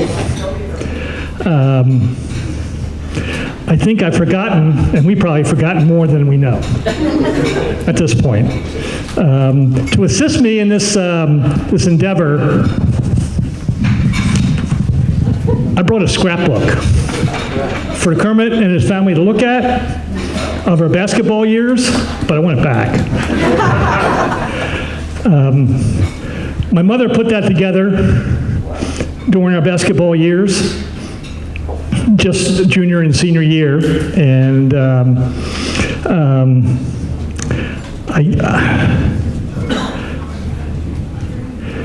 paging through it, I think you'll remember a lot of different things. My mom has dementia now, but I actually talked to her earlier this week, and she remembered vividly about sitting on the shortened bleachers behind the bench, cheering us on, and actually with the help of Kermit's parents, Bill and Janet, we were encouraging them, as well as giving some friendly persuasion to the referees, as you remember.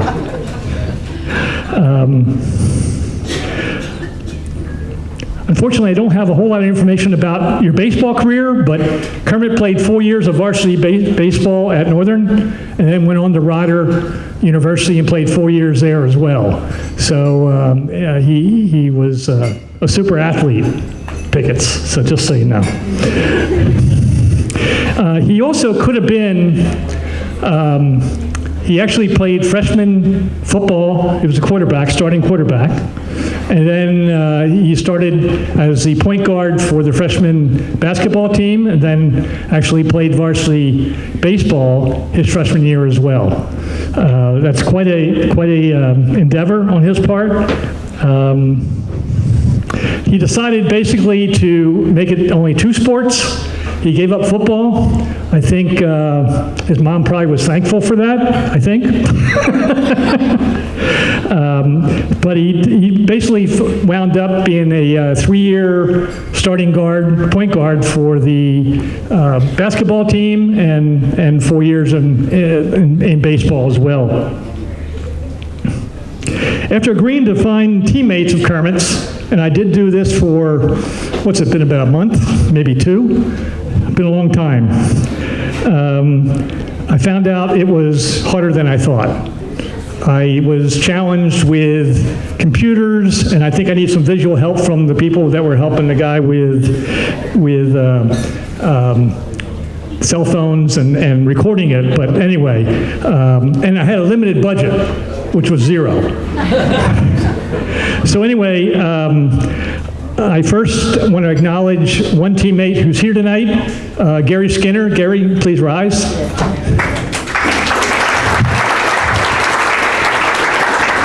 Gary was the class of 69, the year above us, and actually scored 997 points, I think, in his career.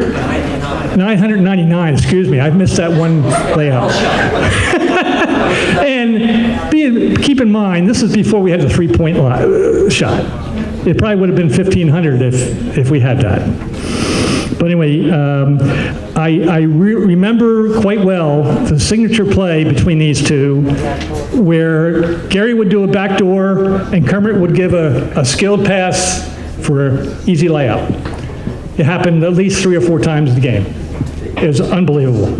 So thank you for that. Great, yeah, it was. Great player. I also talked to Rod Pope from your year, and he had the gift of gab.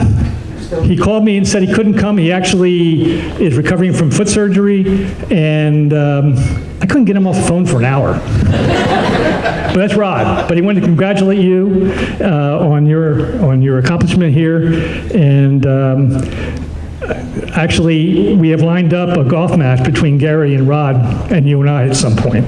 Maybe in Myrtle Beach, or maybe in Virginia, maybe in South Bethany, who knows. I'm here representing the class of 70. It was hard tracking down the group of that year. They're all over the place: California, Tennessee, Atlanta, and actually Westfield. But I do have, I wanted to read a couple of excerpts from a couple of the guys, if I can find them. Joe Elias. Joe Elias actually played with Kerm for 4 years on the baseball team. I think 2 years of basketball before he gave it up for band. But basically, congratulations, Kermit, on a well-deserved honor. I know I speak for many when I say it was a privilege to be your teammate and a greater honor to know you. Congratulations, Joel. His brother, Steve. Oh God, he read 2 pages here. Hold on, I got to give you just a piece of that. I'll give this to you afterwards, by the way. But he wanted to talk about. I think I wanted to bring up baseball. Bear with me a second.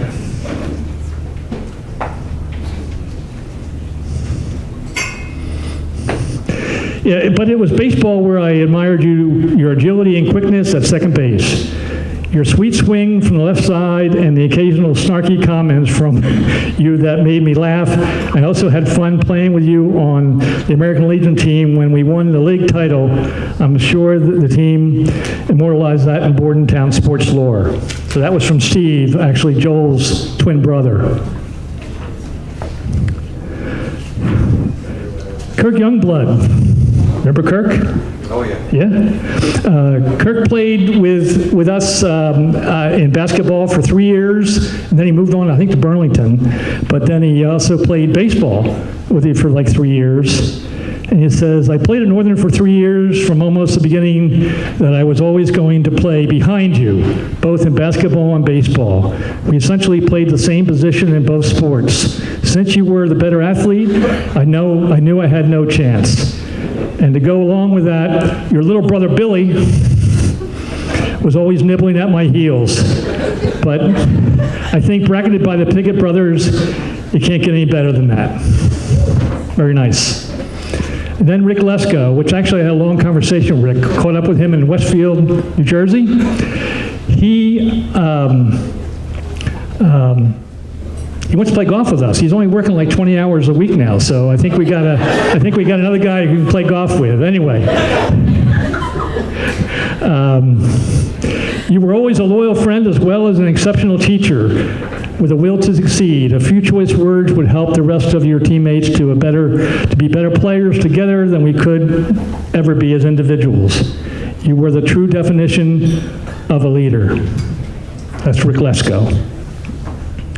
So that was that was our year. I wanted to identify one other person. I gotta get my notes together here. Or I'm just gonna ad lib. Anyway, I wanted to acknowledge Billy Pickett. Bill, stand up.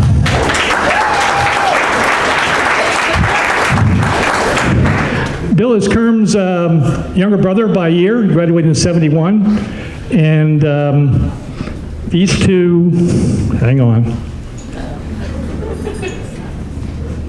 He said something? Huh? He said something? He actually said something, yeah. Hang on.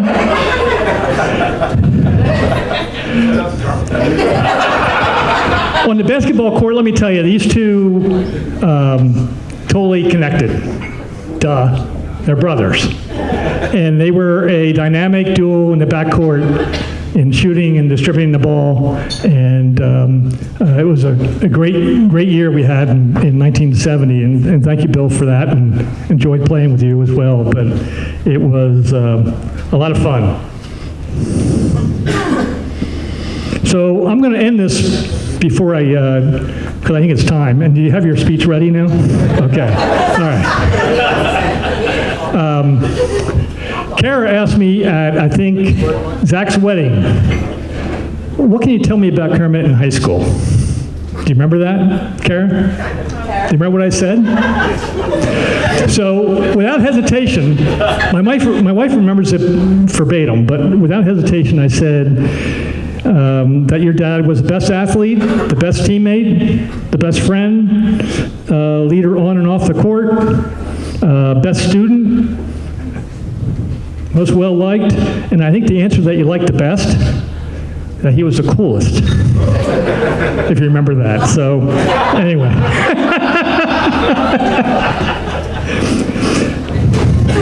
And I also, one last point before I end this, Kermit and I, Kermit's brothers, Bill and Rob, we own the belt starting the new 2019 golf season, just so you know. So it's important that you know that. So anyway, congrats, old friend, well deserved.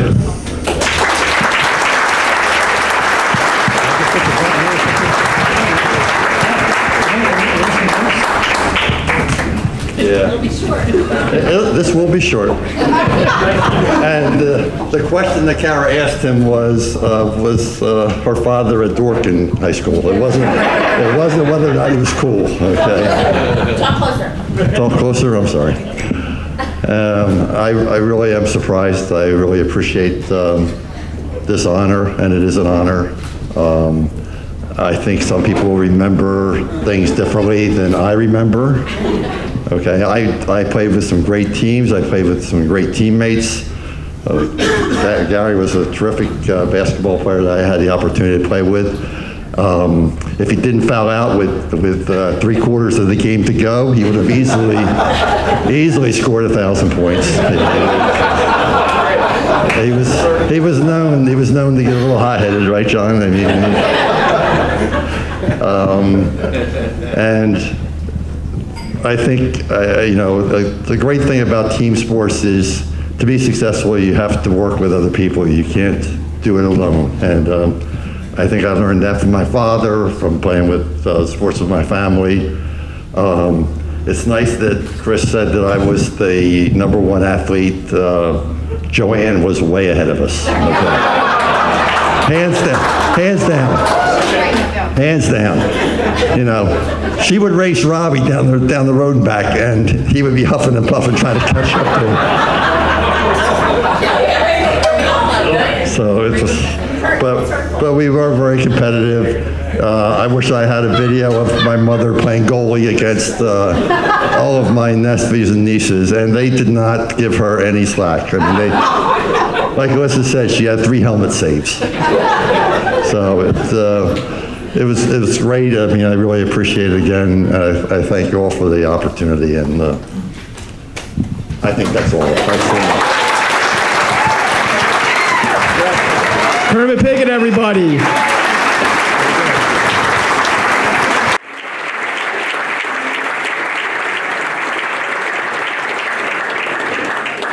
What kind of ship was Mr. Lucas running? Helmet sleeves and let's hire a coach. He's off of what's hell. If anybody comes up to me and says, I want Mr. Lucas back, I'm just going to tell them to watch this on TV. Next inductee tonight is Coach John Black, presented by Mr. Lucas.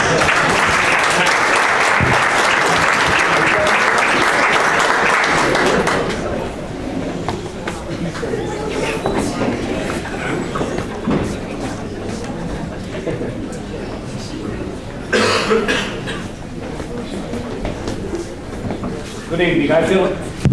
Good evening. I feel like the newscaster at the 1 o'clock in the morning slot. Before I begin, I just want to make two quick comments. Number one, they should have fired the athletic director because he didn't fire the football coach who called the reverses for Will Marshall. Willie Drury could run. I could catch Will.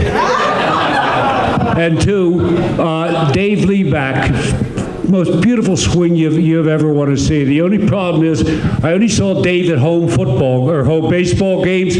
I go to the baseball games, but unfortunately, I really couldn't concentrate on the game because I had to go up into the right field bleachers where his dad was sitting. And I was his personal crowd control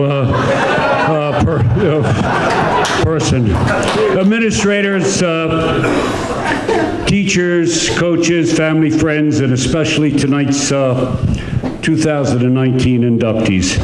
It's a pleasure and an honor for me to have the opportunity to introduce John Black tonight. John was a teacher and a coach for 44 and a half years. He probably spent more time teaching than many of you are old. In fact, he may have taught the children of many of you who were in attendance tonight, and perhaps he may have taught your grandchildren. Folks, that's a lot of years in a classroom, and that's a lot of lesson plans to write. I mention this because most of you know John only as a teacher and a coach.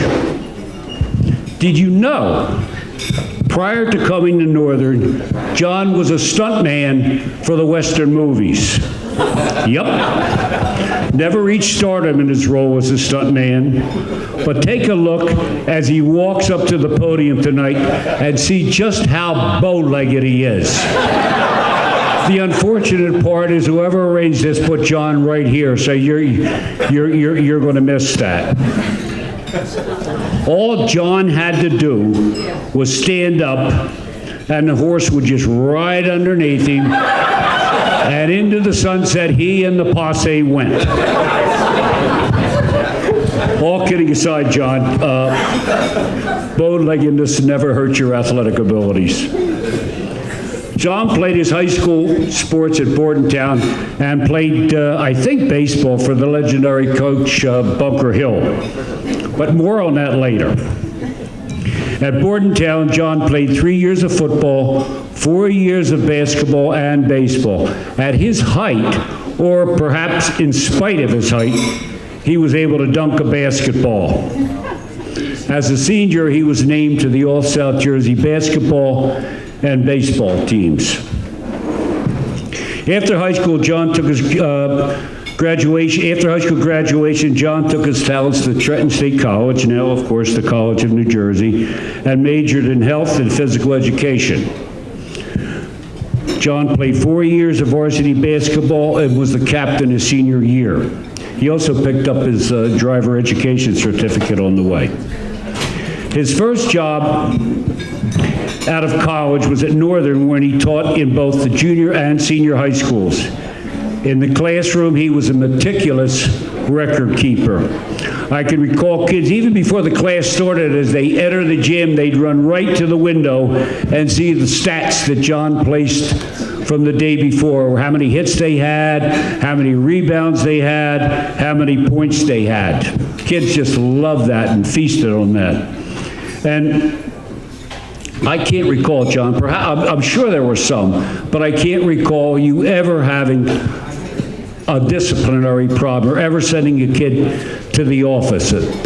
It was either they were afraid of your discipline or they were afraid of your booming voice. John fell in love with tennis. Today, he and his wife Diane continue to play tennis. John and Diane participated in and won numerous mixed doubles tournaments. His children, John and Kerry, both were outstanding tennis players. Kerry was an All-American at Mercer County College. John Jr. played basketball and tennis for his dad. Woo, how would you like to have that? Your dad is your coach in basketball and tennis. John, that can't be easy. That had to be tough. Presently, John Jr. is the head men's coach at men's and women's coach at Grand Valley State University, and both teams have 20 wins apiece so far. Interesting to note, you're reading in the Hollywood tabloids and all the things that are going on about this paying for college for the parents. John, in a way, was kind of quasi involved in that. When John Jr. was playing at Mercer, John enrolled at Mercer County College and became his son's doubles partner. All legal in the process. Earlier I mentioned John's high school coach, Bunker Hill. The Bunker Hill I'm really referring to goes back to the Revolutionary War days. Notice that John, if you look at the program, John is John the Fifth. Doing the math, his lineage takes you back to the mid-1700s. The possibility exists that Black's Creek, which is in Bordentown, and some of you know, Black's Creek was perhaps named after his great-great-great-great-grandfather. John, if I were you, I'd drop that tennis racket and go to the nearest genealogy center, and I'd spend all my day there. Today, John and Diane, along with their daughter, Kari, live in Florida. John and Diane spend most of their time playing tennis during the day, and during the night are dancing. John, congratulations and welcome to the Hall of Fame. And right up on up here, partner, and giddy up.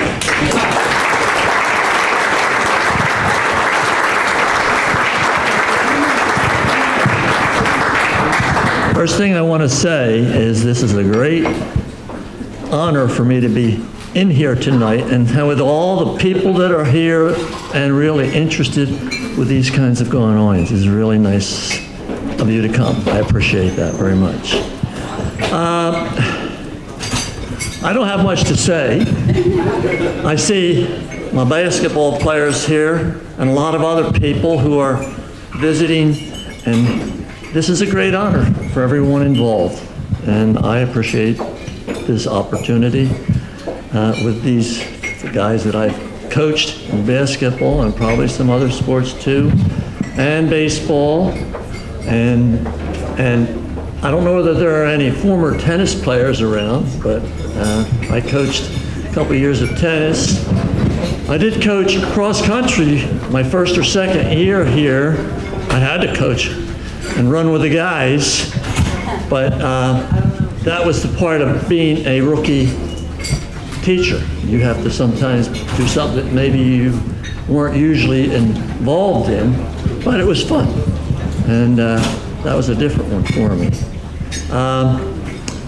I would like to appreciate all of the fellows that I have formerly coached. If there are people in here that I taught, that is very nice also. You've been a very nice group. I'm not a long speaker. And plus, I'm ready for dessert.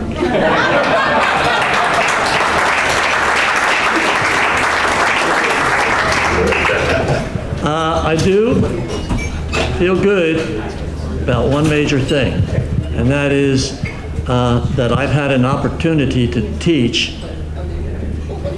for such a long time at Northern Burlington. And actually, while I was still in college, I got an opportunity to student teach at Northern Burlington, so that puts me up there almost 45 years of teaching school here at Northern Burlington.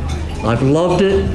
I mean, there's always times when there are things that happen that you don't want to have to deal with, but not many. And I've loved every minute of it that I've been here. And I want to thank you all for this honor that you have bestowed upon me. Thank you very much.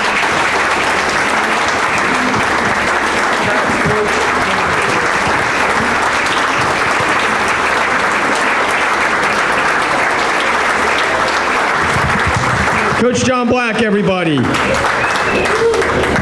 All right, our final individual inductee of the night, and then we'll move on to the team, is Robert K, presented by, do we have like family members here? Rosemary K, okay, a bunch of people? Oh, yes, we have. Okay, I wasn't sure, so come on up, guys, and we're going to be inducting Robert K now.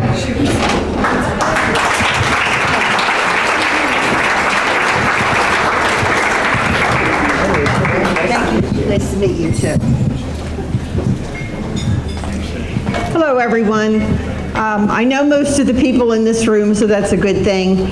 My husband was extremely devoted to Northern Burlington High School. We are in our third generation of our family at Northern Burlington. My husband and I both graduated in the early 60s.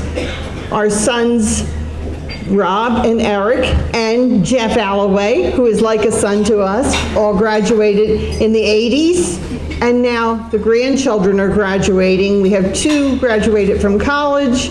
One is a sophomore at Northern. We have a granddaughter sophomore and a 8th grader. Could everyone who is with me tonight please stand, representing the K family?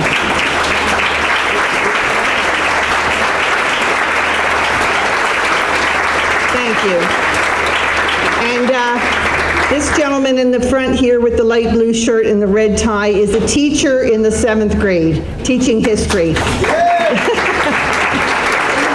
So if my husband were here, he would be extremely proud. He had Northern in mind all of the time. And I thank you for this great honor, and I'm going to pass this on to my sons. This is Eric. She doesn't need glasses. What can I say? I guess if you knew our father, you know, he was the type of person when he believed in something, when he loved something, when he dedicated himself to something, he was all in. He was all in with our family, with the firehouse, with the fire company in Jacksonville, and he was all in for Northern Burlington football. Loved it, loved the coaches, loved the players, loved the program. There was just nothing, nothing that he wouldn't do if the program needed it. Whatever it was, whether it was time was endless. He'd work 60 hours a week and still find time for endless hours to put to that. Whether it was money, and we weren't a wealthy family, we were a normal middle-class family, but if the program needed it, he'd find it. Somehow, some way, there was nothing he wouldn't do for that program. It was wonderful that they got the chance, and he wasn't alone. There were so many other great parents by his side. I mean, the one that always comes to mind is Bob Beadle. I mean, Dad and Bob Beadle were side by side for every step of the way. I wish they could both be here today to receive this award together. But the Booster Club, the press box, that's thousands and thousands of pictures that he would take every game over and over again, every game, and he'd compile all the pictures, and at the end of the year, we'd end up with an awesome, at that time, slideshow of just all the events of every year all the way through, probably for 8 years straight. At the time, as a player, as a young man, you just think that must be what all parents are doing. It's just what parents are supposed to do. And then you go on and you become a parent yourself and you go, wow, that took so much dedication, so much commitment and time, and it's so impressive. Thank you to the coaches for giving him the opportunity. Thank you to the committee tonight for representing or recognizing him after 30-plus years. So it's so nice, it's so special that people still remember. So thank you very much. Good evening, everybody. My name is Rob, and Dad would have absolutely loved being here today. He loved the camaraderie of being with people, of having a shared experience, a shared goal to work together with to achieve. And for that, he loved everything associated with Northern Burlington. Having gone to high school there, having his kids there, and eventually his grandchildren there, he had a vested interest in the school. You know, it's funny, I'm not going to talk about the sports things that we did as a family because having 3 generations there, there's quite a lot of history. I'm not going to bore you with that. I'd rather give a personal feeling about my father. I'm sure all of you can relate to this in one way or another. As a teenager, we think that we know just about everything. And I had this wise sage who was giving me advice. And of course, did I ever listen to it? No. I always thought that Mike Schmidt was the best third baseman ever. He thought he was lazy and didn't work hard and achieve his goals. I thought that Ron Jaworski was the best quarterback ever. He thought that Joe Montana was the best quarterback ever. And especially when his good friend Bob Beadle told him that he graduated from Notre Dame and had him convinced that he could almost walk on water. He really thought Joe Montana was the best quarterback ever. But the one thing that we could always agree upon was hard work. He instilled in us the desire to put in effort to achieve our goals. And if you worked hard, good things would come from it. And he not only said that, he lived that. And that's something that I'll always appreciate in my father. Thank you.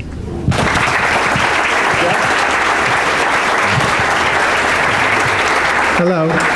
I am not a K, I'm an Alloway. Sort of. And I might be the best example of what Bob sacrificed for Northern and for love. I moved away from Northern in my junior year, and then my senior year I wanted to come back, and Bob opened his house to me. I actually lived there for 4 years, 5 years, a while. You were there after the boys. Yeah, they married and left, and there I was. Hey, what's for dinner, Mom? Yeah. Huh? Is my laundry done? But he was that way with a lot of student athletes at Northern. Everybody felt he was a father figure, and he was a father figure to me. Charles Parker. Charles Parker, Rich Burnside, Mike Klimkowski, Bill McRoberts, Stephen Wilson. I can go on forever. And he never hesitated when Eric said, "Dad, Jeff needs a place to live."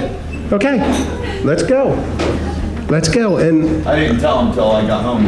I already told Willie Marshall, that was the first football game I ever saw in Northern, was the championship game on the sideline, Eric and I, in the end zone corner, because Bob was taking pictures. And from that day forward, I wanted to play Northern football. That's all I wanted to be, was a Greyhound, because of Bob. That's it, thank you.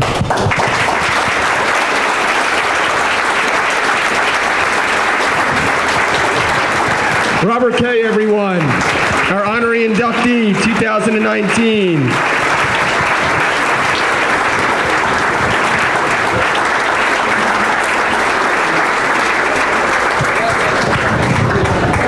Our final inductee of the night is the 1982 softball team. There's a couple of them here, presented by Coach Donna Stout.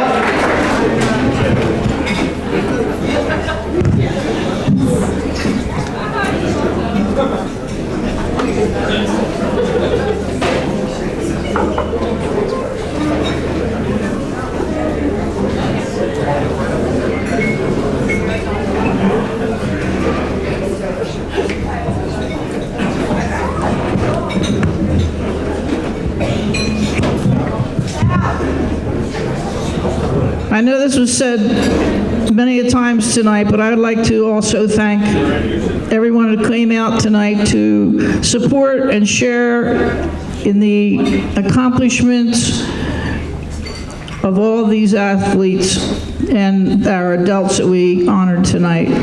Thanks to the committee who put the wonderful evening together and honor the athletes and the good food.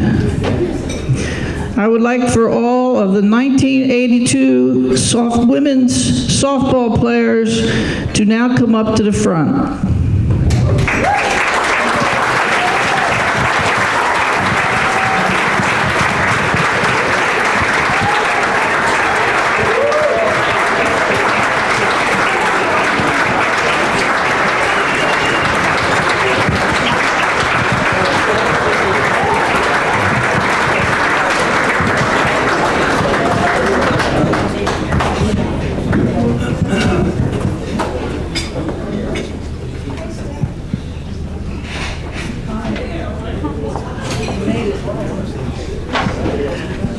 What a beautiful group of women. After the state finals, we had the team and myself received 2 letters from former players. I would like to just read a little part of each of those letters. Number 1, I was really pleased to watch your game. It brought back a little memory of good times and experiences that I learned through my years of softball. Proudness brought a tear to my eye and a huge smile across my face to see it all come true. It's a time that we all want to experience, whether in the past or in the future. But what is really important is that you as a team had done it at that time. Have pride in yourselves and as a team, because it hasn't been easy getting to where you are today. And that was written by Janice Teddemer, one of my former students and players. The other letter was written by a student and a player from back in 1978. As the 2 teams met, there was tension in the air. Both took turns warming up on the playing field. There were curious stares, exchanges of hope-filled dreams. All the dedication and hard work would now be shown on the field. There was no real winner or losers. Just to come this far for the final tournament and accomplishments in itself, all are champs in their own right. Teresa Lang, 1978. These are the girls, or women I should say, they're women now. By the way, you're all in your 50s, right? How's that make me know? No, I'm only 55.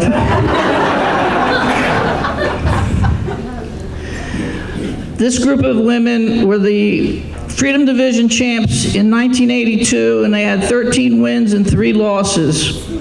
They were the South Central Jersey Group 2 championships with 22 wins and 4 losses. First, I'd like to introduce to you our pitcher, Cheryl Stevenson. Would you please just step forward so they know who you are?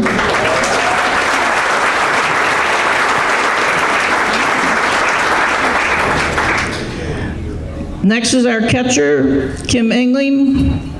Give her credit for catching. I'd like to give her a lot of credit for catching Cheryl's balls, because some of them are really fast. She had been clocked at 90 miles an hour at one point. Our first baseman was Amy Herbert. She was short, but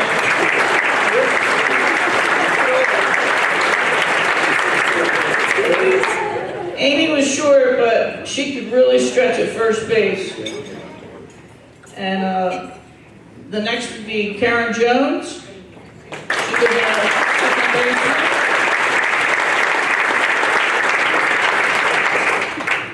Karen was very fast and got many of the outs at first base. There were times when she would jump in the air to save a ball. I don't know if it's on our bulletin or our poster, but her hair used to stick out up in the air when she would jump. But she would catch that ball. Our third baseman was Mary Jo Smith.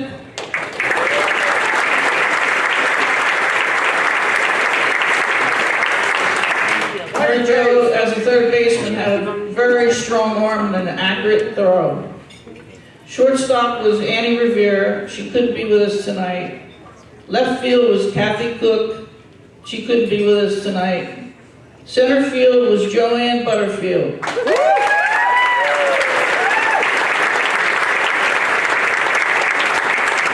I would sometimes ask Kim as she was catching, I said, "Where's Joanne?" She said, "Oh, she's over there in right field, helping April. Oh, she's over in, wait a minute, she's over in left field, helping the left fielder, Kathy Cook, and she's not here." So Joanne was quite a comic out there in the outfield. We never knew where she was going to be. She caught plenty of balls in different areas of the field. She played short field too, where she was able to catch the ball that was driven right over the second baseman's head. Our right fielder was April Engel. Oh, wait a minute, I got one more thing to tell you about Joanne. Not only was she hard to find at times, one of her favorite things was learning how to slide. And we talked about it tonight a little bit. She loved sliding in the mud. And we all came out and slid in the mud to learn how to slide properly, making sure you slid on the right side of your body. Joanne never got it.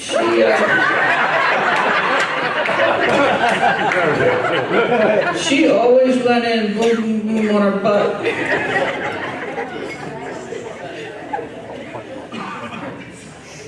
Right field was April Engel.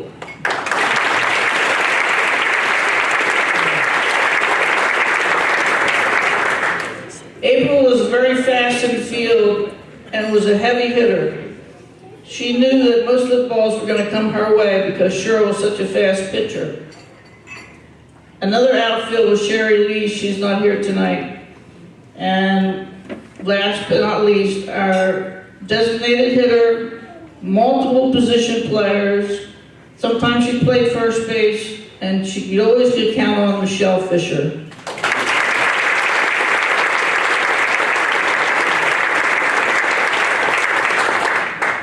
April, would you step forward again for a moment? April was a senior right fielder. She was our power hitter. She helped to lead Northern to state finals. She batted an amazing 531 for the season. Smacked in 5 homers and 5 triples. Drove in 41 runs and scored 31 times herself.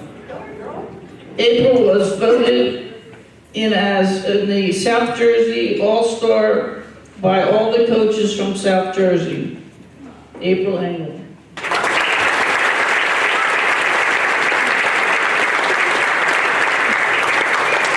All right, Cheryl, could you step forward? I can't think of a thing to say about her.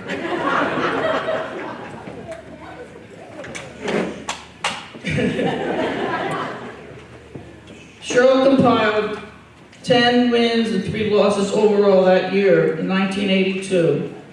And by the way, I was looking through the papers that I had saved up from 1982, and I noticed that I lost my thought. We'll move on. Oh, I know what it was. These girls played together 37 years ago. 37 years ago. That's awesome. Oh yeah, we also, almost all of them got together. April Engel had a team in the summer league, and just about every one of the girls played on that team, and it was wonderful. I'd go out and watch them. They all got down in the right position to catch the ball, all in sync. Okay, Cheryl. She hurdled 1 no-hitter in in her senior year. She had 5 one-hitters, struck out 136 players.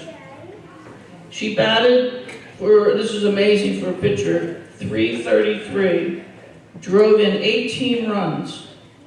She made the Star Ledger Newark paper, and they announced that Cheryl in 1982 All-Star softball team. And I have the paper, I kind of dug it out somewhere here. Well, I'll give it to you later. Sorry about that.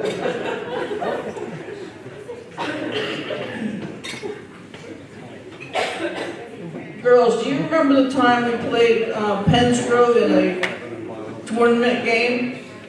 And it was kind of funny, the bus driver parked right by the backstop. It gave plenty of time, plenty of place for people to stand.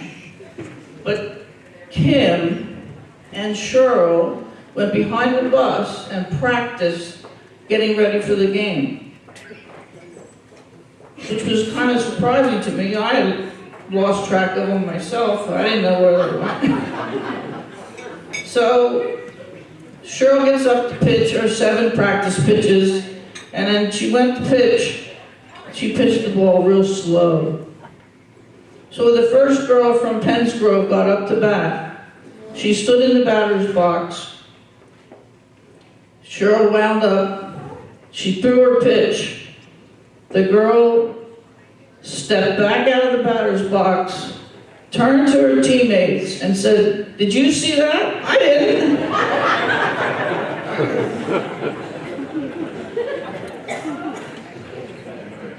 Thank you, Cheryl. That's you. Oh, I found that paper.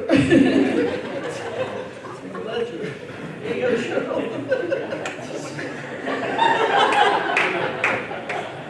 Don't get me laughing.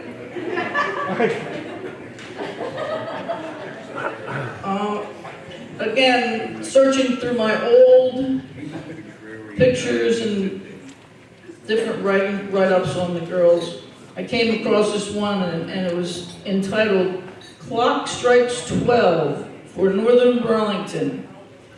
Freedom Division beats Liberty Division against Holy Cross, 1-0. It happened to be April 12th. It was my 12th year of coaching.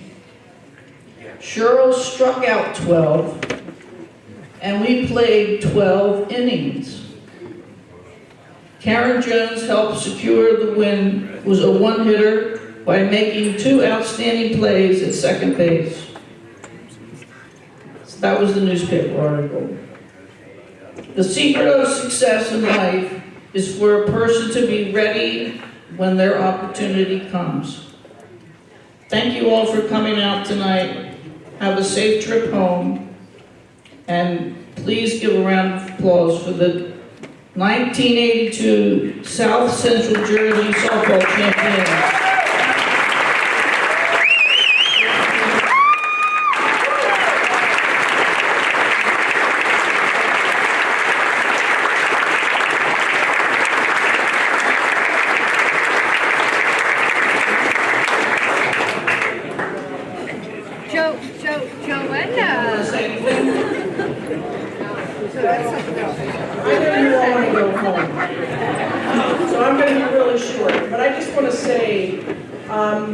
Back in the day, we didn't have all the accolades that athletes have today. We had a grass infield, we played simple. And all these ladies cared about was going out and playing and having fun together and winning. There was no other motivation other than that. And this team was expected to do well. We did well, we knew what we were supposed to do, and they played their role, and every one of these guys did a great job every single game.